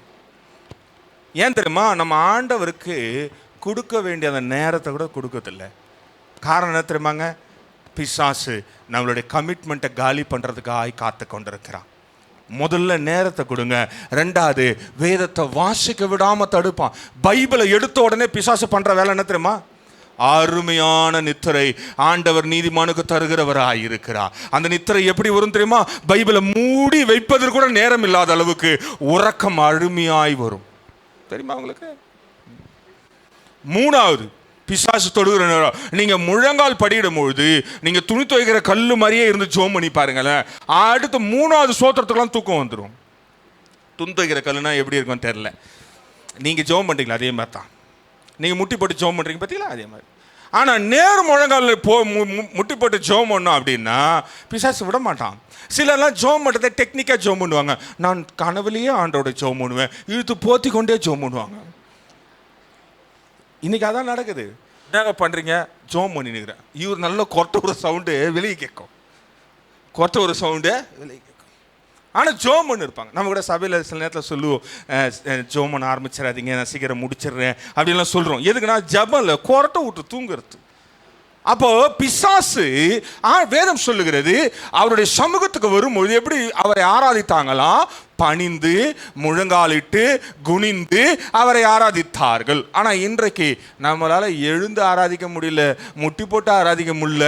ஒரே ஒரு ஜபம், 10க்கு ஆண்டவரே இந்த நாள் நல்லா இருந்ததுக்காய் நன்றி ஆண்டவரே, காலையில் உங்களுடைய சுத்தம் இருந்தாலும் என்னை எழுப்புங்க ஆண்டவரே, அதுவும் 5 மணிக்கு எழுப்புங்க ஆண்டவர். 5 மணிக்கு எழுப்பார். ஆண்டவரே தூக்கம் அதிகமாகுது, 7 மணிக்கு எழுப்புங்க ஆண்டவர். அவருக்கு ஒரு ரிப்பீட் அலாரம் வச்சுட்டு தூங்குறது. தெரியுமா உங்களுக்கு? நீங்கள்லாம் இதில் பண்ணுவதே இல்லாத மாதிரியும் நான் மட்டும் இதை பண்ணுகிறதை போலவே என்ன பார்க்குறீங்க. இதெல்லாம் நடக்குதா இல்லையா? பிசாசு செய்கிற வேலை, நீங்கள் செய்கிறது இல்லை. அப்போ உங்களுக்குள்ள யார் இருக்கிறா? அண்ணன் அப்படியே பிரசங்கத்தோடு வந்துட்டாரு. உள்ள இருக்கிறவன் வேலை செய்யறதாங்க நடக்கும். அவர் சொன்னதான் கரெக்டு. அப்போ உனக்குள்ள ஆவியானவர் இருக்கிறாரா? இருந்தா ஆண்டவர் கேட்கறது முதல்ல உன்னுடைய நேரத்தை கேட்கிறார். அந்த நேரத்தை கொடுக்கும் பொழுது, அந்த நேரத்தை பிரோஜனமாய் பயன்படுத்தும் பொழுது உன் வழிகளை ஸ்திரப்படுத்துகிறவர், உன் கிரியைகளை ஆண்டவருக்காய் செயல்படும் பொழுது உன் யோசனைகளை உறுதிப்படுத்துகிறவராய் இருக்கிறார். மூன்றாவது ஒரு நான் துரிதமாக முடிச்சிடுறேன், எடுத்து வாசிக்கலாம். மத்தேயு 25ஆம் அதிகாரம் 40ஆம் வசனம் வாசிக்கலாம். அதற்கு ராஜா பிரதியுத்தரமாக, மிகவும் சிறியவராகிய என் சகோதரனை இவர்களில் ஒருவனுக்கு நீங்கள் எதை செய்தீர்களோ அதை எனக்கே செய்தீர்கள் என்று மெய்யாகவே உங்களுக்கு சொல்லுகிறேன். நீங்க பாருங்களேன், அடுத்தது ஆண்டவருக்கு நீங்க கமிட்மெண்ட் கொடுத்தீங்கன்னா ஆண்டவர் எதிர்பார்க்கறது முதல்ல நேரத்தை சொன்னேன். ரெண்டாவது, நீங்க உங்க கையின் கிரியையினால நீங்க எளியவர்களுக்கும் அல்லது சிறியவர்களுக்கும் நீங்க என்ன பண்ணுமா, எதையாவது செய்யணும், எதையாவது. ஆனா நம்ம அப்படி இல்லை. முதல்ல என் வயிறு நிறையட்டும், ரெண்டாவது என் பையன் வயிறு நிறையட்டும், அடுத்தது என் பொண்ணு வயிறு நிறையட்டும், மூணாவது என் சட்டி நிறையட்டும் அப்படின்னு உக்காந்துட்டே இருக்கிறோம். இப்போ ஆண்டவர் எதிர்பார்க்கறது சின்ன விஷயம் தான், பெரிய விஷயம்லாம் கிடையாது. உங்ககிட்ட இல்லாததை கொடு அப்படின்னு ஆண்டவர் சொன்னார்னா, நம்மகிட்டே இல்லையே, அங்கங்கே கொடுக்குறது. இருந்தால் தானே கொடுக்க முடியும், இல்லாத ஒரு விஷயத்தை எப்படி கொடுக்க முடியும்? இப்போ ஆண்டவர் என்ன சொல்றார் வேதத்துல, உன்னிடத்துல எது 2 இருக்கிறதோ அதை 1 பகிர்ந்து கொள். அதானே கொடுப்பதில்ல சிறந்து கொடுப்பது. சரி, உங்க வீட்டில் 2 தட்டு, எத்தனை பேர் வீட்டில் ஒரே ஒரு தட்டு தாங்க ரெண்டு கை தூக்குங்க பார்ப்போம். என் வீட்டில் ஒரே தட்டு தாங்க இருக்குது. பார்த்தீங்களா, எல்லா வீட்டிலும் நிறைய தட்டுக்குது. அப்போ இத்தனை தட்டு வச்சு என்ன பண்ணுறீங்கன்னு தெரில. சரி ரைட், 2 தட்டு இருக்குது அப்படின்னா நீங்கள் என்ன பண்ணணும், உங்கள் வீட்டில் சோறாக்கத்தை 2 தட்டில் போடணும். எங்கங்க, நான் ஒரே ஒரு ஆழாக்கு தான் போடுறேன், பாதி சாப்பிடு, ரொம்ப நல்லது. ஆண்டு நைட்டு உங்க கூட ஜபத்தில் தூங்க வராமல் உன்னோட பேசுறதை காத்துனுக்கிறார். பாதி சோறு தின்னு, பாதி வயிற்றோட தூங்கு. 2 தட்டில் போட்டு ஒரு தட்டு சோறு என்ன பண்ணு, நீ மூடி வச்சிரு. இன்னொரு தட்டு சோறு எடுத்துகிட்டு போய் இல்லாதவனுக்கு அன்றைக்கி ராத்திரி சாப்பிட்டியான்னு கேட்டு கொடுத்துட்டு நீ வந்து சாப்பிட்டுட்டு தூங்க. அன்றைக்கி ராத்திரி ஆண்டவனோட பேசுவார். இதுதான் ஆண்டவருடைய சத்தியம், இல்லாதவனுக்கு பகிர்ந்து கொடுப்பது. ஆனால் நம்ம அது செய்வதே கிடையாது. மீதி இருந்தால் என்ன பண்ணுறோம், ஃப்ரிட்ஜில் குழம்பு நல்லா இருக்குது, நாளைக்கு சூடு பண்ணி சாப்பிட்லாம். கேன்சர் வரும் கண்டுபிடிச்சிக்கிறாங்களாம். இப்போ தான் நேற்று கண்டுபிடிச்சி எனக்கு ஃபோன் பண்ணார் கேன்சர் டாக்டர், தம்பி ஃப்ரிட்ஜில் தெரியும் சாப்பிட்றாதீங்க, கேன்சர் வரும். அதுக்கப்புறம் ஆண்டவர் என்னை கேன்சர் வியாதியிலேருந்து கீமோதெரப்பி பண்ணதுனால ஆண்டவர் என்னை குணப்படுத்தினார் அப்படின்னு ஒரு சாட்சி வரும். முதல்ல நீ கொடுக்காமல் ஃப்ரிட்ஜில் வச்சு தின்னு கேன்சர் வந்துக்குது. அப்போ ஒன்று நல்லா தெரிஞ்சுக்கொள்ளுங்களேன், இது பண்ணிங்கன்னா உங்களுக்கு பாதி வயிறு தான் நிரம்பும். உண்மையா இல்லையா? பாதி வயிறோட படுங்களேன், எந்த வியாதியும் வராது. கழுத்து முட்டை தின்னுட்டு திரும்பினா வாயில் கொப்புன்னு வெளியே வரும். தெரியுமா உங்களுக்கு? சிலர்லாம் சாப்பிட்டாங்கடா, நான் சிரிச்சு கிடப்பேன். சோடா வேணும், கோக்கு வேணும், என் கூட வரவுல ஈனோ வேணும். ஐயா எங்கன்னா இந்த என்னது இது லெமன் டீ, ஐயோ சூடாக லெமன் டீ வாங்கி கொடுங்க. ஏன் கழுத்து உன்னை யார் அவளை தின்னு சொன்னா? நீ ஏன் தின்னுட்டு நீ ஏன் லெமன் டீ ஏன் ஓடணும்? உங்களை சொல்ல, நான் சொல்கிறது நல்லா கவனிங்கள. அப்போ வேதம் சொல்லுகிறது, 3வது பிசாசு செய்ய விடாமல் தடுப்பது, நம்ம ஆண்டவர் எதிர்பார்க்கறது, இல்லாதவர்களை விசாரிங்க, இல்லாதவர்களுக்கு கொடுங்க. சிறியவன் எவனுக்கோ அதை நீங்கள் எங்கே கொடுக்குறீங்களா, யாரு கொடுக்குறீங்க? டைரக்டாக அவருக்கே கொடுத்துட்றீங்க. இப்போ யாரு கடங்காரன்? இப்போ ஆர்பிக்கே கடன் கொடுத்தா எப்படி இருக்கும் சொல்லுங்களேன். இப்போ நீங்கள் கடன் கொடுக்குறீங்க, வட்டி கொடுக்குறீங்க வச்சிங்களேன். சிலர்லாம் வட்டிக்கு காசு கொடுப்பாங்க, நான் ஒரு 5 நிமிஷத்தில் முடிச்சிடுறேன், கவலைப்படாதீங்க. கடன் கொடுக்குறீங்க வச்சிங்களேன், திடீர்னு ஆர்பிஐலேருந்து ஃபோன் பண்ணி உங்களுக்கு லோன் வேணுமா கேட்குறான். நானும் ரொம்ப திமிரு பிடிச்சவன், நானும் உனக்கு லோன் வேணுமான்னு கேட்பேன். சிலர்லாம் இந்த லோன் வேணுமா ஃபோன் பண்ணுறாங்களா வச்சுங்களேன். ஏன்னா நான் யாரோட புள்ள, ஐஸ்வர்யத்தின் எங்கள் அப்பா நிறைய வச்சுக்கிறாரு மேலே. எனக்கு தான் போய் எடுத்துன்னு வர டைம் இல்லை, தூக்க முடியல, 20 கிலோக்கு மேலே தூக்க முடியல, ஷோல்டர்லாம் வலிக்குது, அதனால் கம்மியாக எடுத்துன்னு வரேன் போகிறப்பெல்லாம். இப்போது திடீர்னு நீங்கள் ஆர்பிஐக்கே லோன் கொடுத்தீங்க அப்படின்னா எப்படி இருக்கும்? அவன் யோசிப்பான், என்னடா இவன் அப்படின்ற மாதிரி. அதெல்லாம் இல்லை, ஆண்டவர் டைரெக்டாக நீ செய்கிறதெல்லாம் அவருக்கு கொடுக்குறது. அப்போ அவர் என்ன பண்ணோம், வட்டிக்கு வட்டியும், வட்டிக்கு முதலுக்கு வட்டியும், வட்டிக்கு தின வட்டியும் போட்டு கொடுக்கணும். அப்படி தானே? ஸ்பீடு வட்டி கொடுக்கணும். இந்த ஸ்பீடு வட்டி கணக்கெலாம் எப்போ தெரியுமா, நீங்கள் 1 நிமிஷம் தள்ளிட்டா கூட அந்த 1 நிமிஷத்துக்கு வட்டி போடுவானுங்க. ஏங்க நீங்கள் 10 மணிக்கு வாங்கினீங்க, 10-12 ஆயிடுச்சுங்க, டைம் 13 ஆயிடுச்சுங்க, 13 நிமிஷம் ஆயிடுச்சுன்னா அடுத்த நாள் வந்துடுச்சு, அடுத்த நாள் வட்டியை கொடுத்துடணும். ஆண்டவர் அப்படி தான் தருவார். ஆனால் நம்ம அந்த ரகசியம் கூட தெரியாத அளவுக்கு பிசாசு நம்மளை எப்படி வைத்திருக்கிறான், அறிவு கட்ட ஜனமாக வைத்திருக்கிறான். 4வது ஒரு காரியத்தை மொத்தம் வாசிக்கலாம். நீதிமொழிகள் 3:9-10 வாசிக்கலாம். நீதிமொழிகள் 3:9-10. உன் பொருளாலும் உன் எல்லா விளைவின் முதற் பலனாலும் கர்த்தரை கனம் பண்ணு. அடுத்தது என்ன பண்ணுமா, அடுத்த வசனம் நீங்க உங்களுக்கு நமக்கு தெரிஞ்ச வசனம் தான். அப்பொழுது உன் களஞ்சியம் பூரணமாய் நிரம்பும், உன் ஆலயம் பொருளோட. ரைட். இப்போ அடுத்தது என்ன பண்ணுமா, முதல்ல நல்லா கவனிச்சுக்கணும்.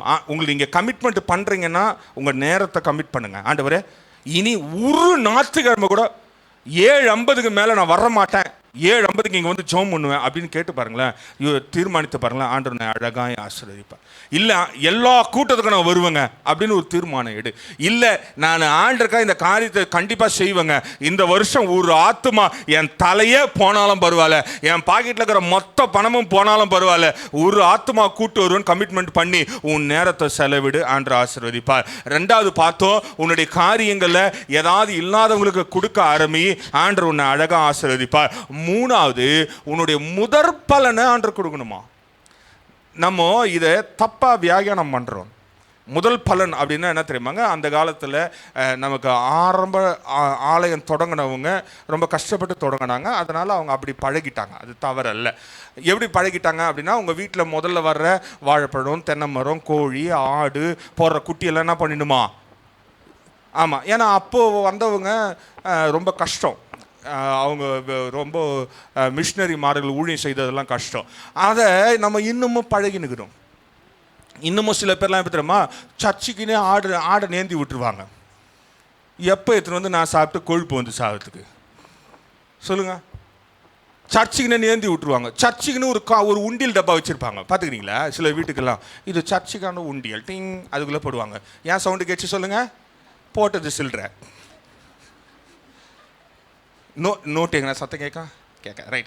இப்போ நல்லா யோசிச்சு பாருங்களேன், அதுக்குன்னு ஒரு உண்டியல், இதுக்கே இன்னொரு குட்டி உண்டியல்.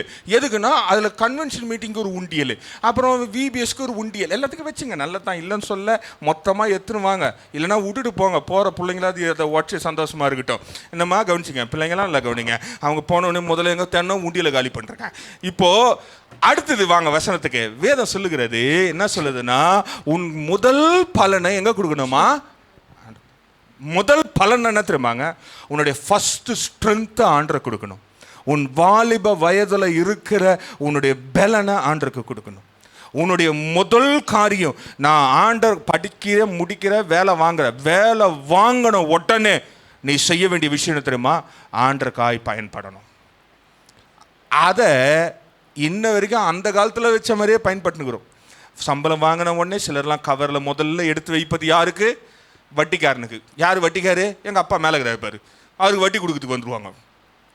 அதுக்கு ஒரு பேர் வைப்பாங்க. என்ன பேர், தாசம்பாகம். அவர் வட்டி கேட்கல, கடனும் கேட்கல, நீ கொடுத்தா ஆண்டவர் உன்னை ஆசீர்வதிப்பார், இல்லைன்னு சொல்லலை.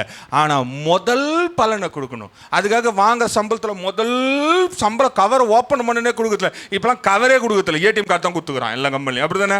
எங்கன்னா இன்னமும் கவரில் சம்பளம் கொடுக்குறாங்க சொல்லுங்கள்? கிடையாது. எல்லாம் ஒன்று ஏடிஎம் கார்டு, இல்லை ஜிபே, இபே, கொசுப்பேன்னு எதனா வச்சு குத்துனுக்குறான். அப்போது ஒன்று நல்லா தெரிஞ்சுக்கோ, அதை ஆண்டவர் கேட்கல. ஆண்டவர் கேட்க தெரியுமா, உன் வாலிப வயதில் உன் திறமை இருக்கும் பொழுது, உன் திறன் இருக்கும் பொழுது, உன் பலன் இருக்கும் பொழுது ஆண்டருக்காக எதனா செய். ஆண்டருக்காக எதனா செய். போய் அழிந்து போகிற ஆத்மாவை எப்படியாவது பரலோகம் கொண்டு வா, என்னன்னா பண்ணு. அங்கேயே செத்தாலும் பரவாயில்ல, நீதிமான் மறிக்கிற சிந்துகிற ஒவ்வொரு ரத்தத்துக்கும் ஆண்டவர் பதில் தருந்து கொண்டே இருப்பார். வேதம் சொல்கிறது தெரியுமா, என்ன தெரியுமா, எக்கால சத்தம் தொனிக்கும் பொழுது மரித்தவர் போயிடுவாங்களாம். முதல் தீர்ப்பு எங்கே தெரியுமா வரும், பிசாசு மேலாம் வராது. நம்ம நினச்சிக்கிறோம் ஆண்டவர் உடனே அங்கேருந்து வருவார், அவனோட டிமில் சண்டை போடுவார். நானும் AK-47 வைத்து பக்கத்து வீட்டுக்காரன் என்ன அசிங்கமாக திட்டினா அன்றைக்கி டுமுன்னு சுடுவேன். அந்த கதைலாம் நடக்காது. முதல்ல நீதிமான் சிந்தின ஒவ்வொரு துளி ரத்தத்துக்கும் ஆண்டவர் பதில் கொடுப்பாரு. ஒவ்வொருவரையும் வச்சு வெளுத்து வாங்கிடுவார். பார்த்துங்க, ஒன்று ஆண்டவருக்காய் உன் முதல் பலன், முதல் பலன், முதல் திறனை, முதல் திறமையை ஆண்டவருக்காய் பயன்படுத்து. இன்னைக்கு இருக்கிற விசுவாசிங்க வீட்டிலாம் எப்போ தெரியுமா, என் குழந்தை நல்லா பாடுது, நல்லா ஆடுது அப்படின்னு முதல்ல எந்த பாட்டுக்கு தெரியுமா ஆட வைப்பாங்க சொல்லுங்களேன்? பார்க்கறத பார்த்தா எப்போ தெரியுமா, ஐயோ பாஸ்டர் மொத்தத்தையும் வச்சு செய்கிறீங்களே, இன்னைக்கே அடுத்த வார்த்தை கொஞ்சம் வச்சுங்க. தம்பி பாடு, விஜய் பாட்டு பாடு, என் பையன் நல்லா பாடுவான். அது வாயில் தோத்திரனே வராது, ஆனால் விஜய் பாட்டு மட்டும் வரும். நான் சொல்கிறது விசுவாசி பிள்ளைங்க வீட்டில் வெளியெல்லாம் விட்டுருங்க. முதல் பலனை எங்கே கொண்டுமா குத்துக்கிறோம், சினிமாவில் குத்துக்கிறோம். நல்லா ஆடுவான் பிரதர், அவனை மாதிரியே காலை வலிச்சு ஆடுவான், அவனுக்கு கால் வலிஞ்சே போயிடும் கடைசியில். அப்புறம் உன் பிள்ளைக்கும் அப்படியே போயிடும். அப்போ ஒன்று நல்லா தெரிஞ்சுக்கோ, உன்னுடைய முதல் பலனை ஆண்டவர் எதிர்பார்க்குறாருன்னா ஊழியத்துக்கு கொடு, ஊழியத்துக்குன்னு அந்த ஆண்டோடைய ஊழியத்துக்காக, ராஜ்யத்தின் விரிவாக்க பணிக்காக நீ உன்னை அர்ப்பணி. ஆண்டவர் உன்னை பெரிய ஜாதியாய் மாற்றுவார். பிசாசு இதை செய்ய விடவே மாட்டான். தெரியுமா உங்களுக்கு? இதெல்லாம் செய்ய விடவே மாட்டான். காரணம் தெரியுமா? அவனுக்கு தெரியும், இதெல்லாம் நீ செஞ்சிட்டினா நீ ஆண்டருடைய பிள்ளையா மாறிடுவ. ஆண்டவர் உன் வாழ்க்கையில உன்னோட பிரயாணித்து வர ஆரம்பித்து விடுவார். அவர் பிரயாணிக்க ஆரம்பிச்சுட்டா உன் வழிகள் அழகாய் மாறிவிடும். நீ ஆசீர்வாதமாய் வாழ்ந்து விடுவாய், நீ சுகமாய் வாழ்ந்து விடுவாய், நீ சமாதானமாய் வாழ்ந்து விடுவாய் என்ற ரகசியம் பிசாசுக்கு தெரியும். அதனால தான் முதல்ல உன் நேரத்தில் கையை வைக்கிறான். இன்றைக்கு தீர்மானி. ஒரே ஒரு காரியம், ஆண்டவரே இனி ஆராதனைக்கு போனா 7:50 சபைக்குள்ள இருப்பான் ஆண்டவரே, 8 மணிக்கு கூட போக மாட்டேன்.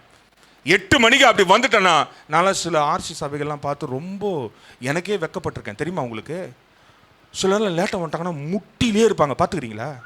நீங்கள் எத்தனை பேர் ஆர்சி சபைக்குள்ளே போய்க்கிறீங்க? ஒன்று கை தூக்கம் தப்பு இல்லை, நானும் நிறைய வாட்டி போய்க்கிறேன்.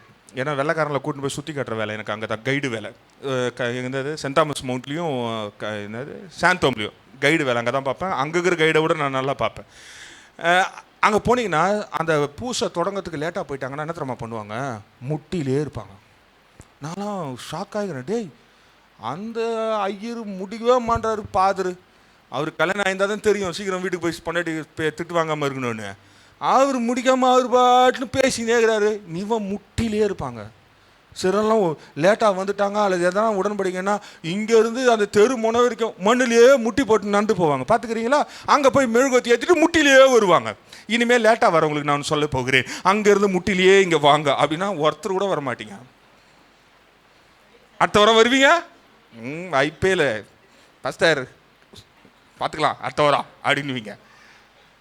பிசாசு அழகா திருடுறான். பார்த்தீங்களா? அவனுக்கு இருக்கிற விக்கிரகத்தை வணங்குற அவனுக்கே இருக்கிற அவ்வளோ பக்தி நம்மகிட்ட இருக்கிறதா? அந்த பக்தி நேரத்தை பிசாசை திருடுகிறான். இன்றைக்கு நீங்கள் சொல்லுறோம், ஆவியானவர் எனக்குள்ளே இருக்கிறா, பரிசுத்தாவியானவர் எல்லாம் சொல்கிறாருங்க, அதன்படி நான் செய்கிறேன். எங்க பலன்? எங்க? அனனியாவை போல ஆண்டவர் உன்னை போய் உன்னுடைய எதிரிக்கு ஜெபம் பண்ணுனா நீ போவியா? அவன் நாசமாக போவ அப்படின்னு தான் இங்கேருந்து ஜெபம் பண்ணுவேன். இதில் வேற சத்தமாக வந்து சாட்சி சொல்கிறது, நான் என் எதிரிக்காய் ஜெபம் பண்ணினேன், ஆண்டவர் அவனை நிர்மூலமாக்கி 7 வழியாய் துரத்துனார். அவனுக்கு சத்தியம் சொல்கிறதுக்கு நாங்கள் வச்சாரு. தெரியுமா அவனுக்கு? நான்லாம் யோசிச்சிருப்பேன், நானும் அனனியாவாக இருந்தா ஆண்டவர் நேர் தெருக்கு போக சொல்லியிருந்தாருன்னா குறுக்கு வழியில் பூந்து யோனா மாதிரி ஓடி இருப்பேன். ஏன்னா அவன் யாருன்னு தெரியும், சவுல் யாருன்னு. ஆனால் அவன் பாருங்க அழகாக உடன்படிக்கை செய்தபடினால அப்படியே கீழ்ப்படிஞ்சான். இன்னைக்கு அப்படிப்பட்ட ஒரு கீழ்ப்படிதல் இருக்கா? இல்லை. சாமியல் எடுத்துக்கொள்ளுங்களேன், சின்ன வயதுலேருந்து அம்மா ருசினா என்னன்னு தெரியாதுங்க. அம்மா கையில் உண்டை சோறு வாங்கி தின்னதே கிடையாதுங்க. அவன் ஆண்டவர் கூப்பிட்டவனே அழகாக வந்தான். ஆண்டவர் அவனை பெரிய தீர்க்கதரிசியாக வைத்தா. நீ இன்றைக்கு உனக்கும் எனக்கும் ஆண்டவர் திறமை கொடுத்துருக்கா, பலன் கொடுத்துருக்கிறா, அறிவு கொடுத்துருக்கிறா, உனக்கு கூட என் கூட உடன்படிக்கை செய்திருக்கா. ஆனால் நீ செய்த கமிட்மெண்ட் எங்க? ஆண்டவர் உன்னோட இருக்கிறார் என்றால் மீண்டும் ஒரு விசை நீங்கள் யோசித்து பார்க்கலாம். மன்னித்துக் கொள்ளுங்க, நேரம் ஆயிடுச்சு. கண்களை மூடி நாம் ஜெபித்து நாம் வீடுகளுக்கு போகலாம். இன்றைக்கு நீ ஆண்டவரோட பிரயாணிக்கிறாய் என்று சொல்வாய் என்றால், பரிசுத்தாவியானவர் உன் வாழ்க்கையில இருக்கிறார் என்று நீ நினைப்பாய் என்றால், இல்லைங்க நான் ஆண்டவர்கிட்ட பேசிக்கிட்டே இருக்கேன்னா நீ பேசுற, ஆண்டவர் பேசுறதை கேட்டிருக்கியா? ஆண்டவர் உங்ககிட்ட பேசுறதுக்காக காத்து கொண்டிருக்கிறார். மோசே கூட 80 வயசு வரைக்கும் காத்துக்கிட்டாருங்க. 40 வயசு வரைக்கும் காத்து கொண்டிருந்தார். அதுக்கப்புறம் அவனை தட்டி தூக்கிட்டு வந்தாரு பாருங்க, வனாந்தரத்தை தாண்டி வடான்னு. அதுக்கப்புறம் அவன் ஆடு பின்னாடி உடனே அவங்ககிட்ட பேசல, ஆடு மேய்க்க விட்டார். ஏன் தெரியுமா? பொறுமை, வரட்டும் வரட்டும் வரட்டும் வரட்டும் காத்து கொண்டிருந்தான். அதுக்கப்புறம் தான் ஆண்டவர் அவன்கிட்ட பேசினாரு. இன்றைக்கு உன்கிட்ட என்கிட்ட ஆண்டவர் பேசுவதற்காக காத்து கொண்டிருக்கா. ஆனால் உனக்கு கேட்பதற்கு பொறுமை இருக்கிறதா? ஆண்டவர் எப்படி வேணா பேசுவார், எந்த நேரத்தில் வேணா பேசுவார். அதை பேசுவதற்கு, அந்த சத்தத்துக்கு செவி சாய்க்க நீயும் நானும் காத்திருக்கிறோமா? அதுக்கு ஆயத்தமாக இருக்கிறோமா? அதுக்கு தகுதியாக இருக்கிறோமா என்பதை ஆராய்ந்து பாரு. இன்றைக்கு அப்படிப்பட்ட ஆயத்தம், அப்படிப்பட்ட தகுதி உள்ள மனிதனாய் நீ மாற்றிக்கொள்வாய் என்றால் ஆண்டவர் உன்னை எல்லா காரியத்துக்கும் செவி சாய்க்கிறவராய், அவருடைய கண்கள் உண்மையில் நோக்கமாய் இருக்கிறது என்று நாம் பார்க்கிறோம். அதே போல ஆண்டவருக்கு நீ கொடுத்த கமிட்மெண்ட்டில் உறுதியாயிரு. என் நேரத்தை ஆண்டர் கொடுக்குறேங்க. ஒரு நாளைக்கு 1 மணி நேரம் ஆண்டருக்கு நான் கொடுக்குறேன் என்று தீர்மானி. இயேசு அதுதான் சொன்னார் கெத்செமனே விழித்திருந்து 1 மணி நேரமாவது ஜெபம் பண்ணக்கூடாதான்னு. 1 மணி நேரம் 24 மணி நேரத்தில் 1 மணி நேரம் நான் ஆண்டருக்கு கொடுக்குறேங்க. அந்த 1 மணி நேரம் நான் பார்க்குறவனுக்கு சத்தியம் சொல்லுவேன், என் சாட்சியை சொல்லுவேன், என் திறமை, என் அறிவு, என் பலன், என் பணம், என் எல்லா காரியத்துக்கும் ஆண்டருக்காக செலவிடுவேன் என்று தீர்மானிப்பாய் என்றால் ஆண்டவர் உன்னை அழகா உனக்குள்ள இருந்து கிரியை செய்வார். ஆனால் கிடைக்கிற 1 மணி நேரம் கூட நம்ம என்ன தெரியுமா பண்ணுறோம்? ஒன்று ஃபோனில் உட்காந்து யூடியூப்பை பார்க்குறோம், இல்லை கொரட்டை விட்டு தூங்குறோம். அப்படி ஏதாவது பண்ணி நேரத்தை செலவிட்டேன்னா ஜாக்கிரதையாயிரு. இன்றைக்கு எச்சரிப்பின் சத்தம் ஆண்டவர் உன்னோட பேசும்பொழுது ஒப்பு கொடுத்து, ஆண்டவரே 1 மணி நேரமாவது நான் உமக்கு செலவிடுறேன் ஆண்டவரே. இன்றைக்கு அதை தான் பிசாசு கொடுக்காதபடி திருடுறான். ஏன் தெரியுமா? நீ கொடுக்குற 1 மணி நேரத்தை பிசாசு திருடுறதுக்கு பிளான் பண்ணுவான். ஒரே மணி நேரம், ஒரு நாளைக்கு 24 மணி நேரத்தில் 1 மணி நேரம். அதுக்கு நடுராத்திரிலாம் கொடுக்காதீங்க. ரோட்டில் போனால் ஆளே இல்லைன்னா கதெல்லாம் சொல்லாத. நீ சாயங்காலமோ மதியமோ காலையிலையோ சூரியன் இருக்கிற நேரத்தில் 1 மணி நேரம் ஆண்டருக்கு கொடுக்குறேன்னு தீர்மானி ரோட்டில் நின்று ட்ராக்ஸ் கொடு. எவன் உன்னை அசிங்கப்படுத்தினாலும் பரவாயில்ல, ஆண்டர் உன்னை ஆசீர்வதிப்பா. அழிந்து போகிற ஆத்துமாக்கு நீ எப்படியா சத்தியத்தை சொல்லு, ஆண்டர் உன்னை ஆசீர்வதிப்பா. இல்லாதவனுக்கு எளியவனுக்கு உன்னுடைய காரியங்களை பகிர்ந்து கொடு, ஆண்டர் உன்னை ஆசீர்வதிப்பா. இதுதாங்க ஆண்டருடைய தேவையா இருக்கு. உன்னுடைய கமிட்மெண்ட்டு எங்கே இருக்கு? அதை சரியாக செய்வாய் என்றால் ஆண்டவர் நிச்சயமாக ஆசீர்வதிக்கிறவராக இருக்கிறார். அன்பின் பரலோக பிதாவே, எங்கள் கூட இருக்கீங்க. சில நேரத்தில் நாங்கள் மந்த புத்தியா மந்த காது உள்ளவர்களாக இருக்கிறோம். நீங்கள் பேசுவதை நாங்கள் கேட்க முடியாமல் இருக்கிறோம் ஆண்டவரை. அப்படி ஒருவேளை இந்த காலையில் செவிகளை பிசாசு அடைத்திருப்பான் என்றால் இன்றைக்கு நீங்கள் திறந்து விடுங்க ஆண்டவரை. ஆவியானவர், எங்கள் திருச்சபையில் இருக்கிற ஒவ்வொரு காதுகளையும் திறந்து விடுங்க. எல்லாருடைய காதுகளையும் ஆண்டோடைய சத்தம் கேட்கப்படட்டும். ஆண்டோடைய வல்லமை அவருடைய வாழ்க்கையில் விளங்கப்படட்டும். ஆண்டவரை நாங்கள் பேசுவதோ நீங்கள் பேசுவதோ ஆண்டவர் ஒவ்வொருவரும் மாறி மாறி பேசிக்கொண்டு இந்த பூமியில் உங்களுடைய சித்தத்தை செய்வதற்கு எங்கள் திருச்சபையிலிருந்து அநேகரை எழுப்புங்க ஆண்டவரை. அதே போல எங்களுடைய உடன்படிக்கை, எங்களுடைய அர்ப்பணிப்பை நீங்கள் அங்கீகரிங்க. இந்த காலையில் நான் ஆண்டருக்காக இதை செய்ய தீர்மானித்திருக்கிறேன். இல்லை, என்னால் அப்படிலாம் பண்ண முடியாது. நான் 1 மணி நேரம் என் பக்கத்து வீட்டுக்காரனுக்காக, என் திருச்சபை மக்களுக்காக, வியாதிஸ்வர்களுக்காக ஜெபிப்பேன் என்று தீர்மானித்தா கூட நீங்கள் அதை அங்கீகரித்து நீங்கள் அதை ஆசீர்வதிங்க ஆண்டவரே. எங்களுடைய அர்ப்பணிப்புகளை நீங்கள் பாருங்கள். அதன் நிமித்தமாக எங்களை இந்த பூமியில் அழகா சமாதானமாக ஆசீர்வதிக்கும்படியாய் நாங்கள் கேட்கிறோம். இந்த காலையில் ஆராதனைக்கு வந்து சத்தியத்தை கேட்ட ஒவ்வொருவரையும் சத்தியம் விடுதலை ஆக்கட்டும். பரிசுத்த ஆவியானவர் எங்களோடு இருங்க. இயேசுவின் நாமத்தில் பிதாவே, ஆமென். நம்முடைய கர்த்தராகிய இயேசு கிறிஸ்துவின் கிருபையும் பிதாவின் அன்பும் பரிசுத்த ஆவியானவருடைய அந்யோன்ய ஐக்கியமும் இன்றும் என்றும் சதா காலமும் அவரும் நாமும் பேசிக்கொண்டு இருப்போமாக. ஆமென். என் ஆத்துமாவே கர்த்தரை ஸ்தோத்திரி, என் உள்ளமே பரிசுத்த நாமத்தை ஸ்தோத்திரி. என் ஆத்துமாவே கர்த்தரை ஸ்தோத்திரி, கர்த்தர் செய்த சகல உபகாரங்களை மறவாதே. ஆமென். ஹல்லேலூயா. ஆண்டவரை ஆசீர்வதிப்பார்.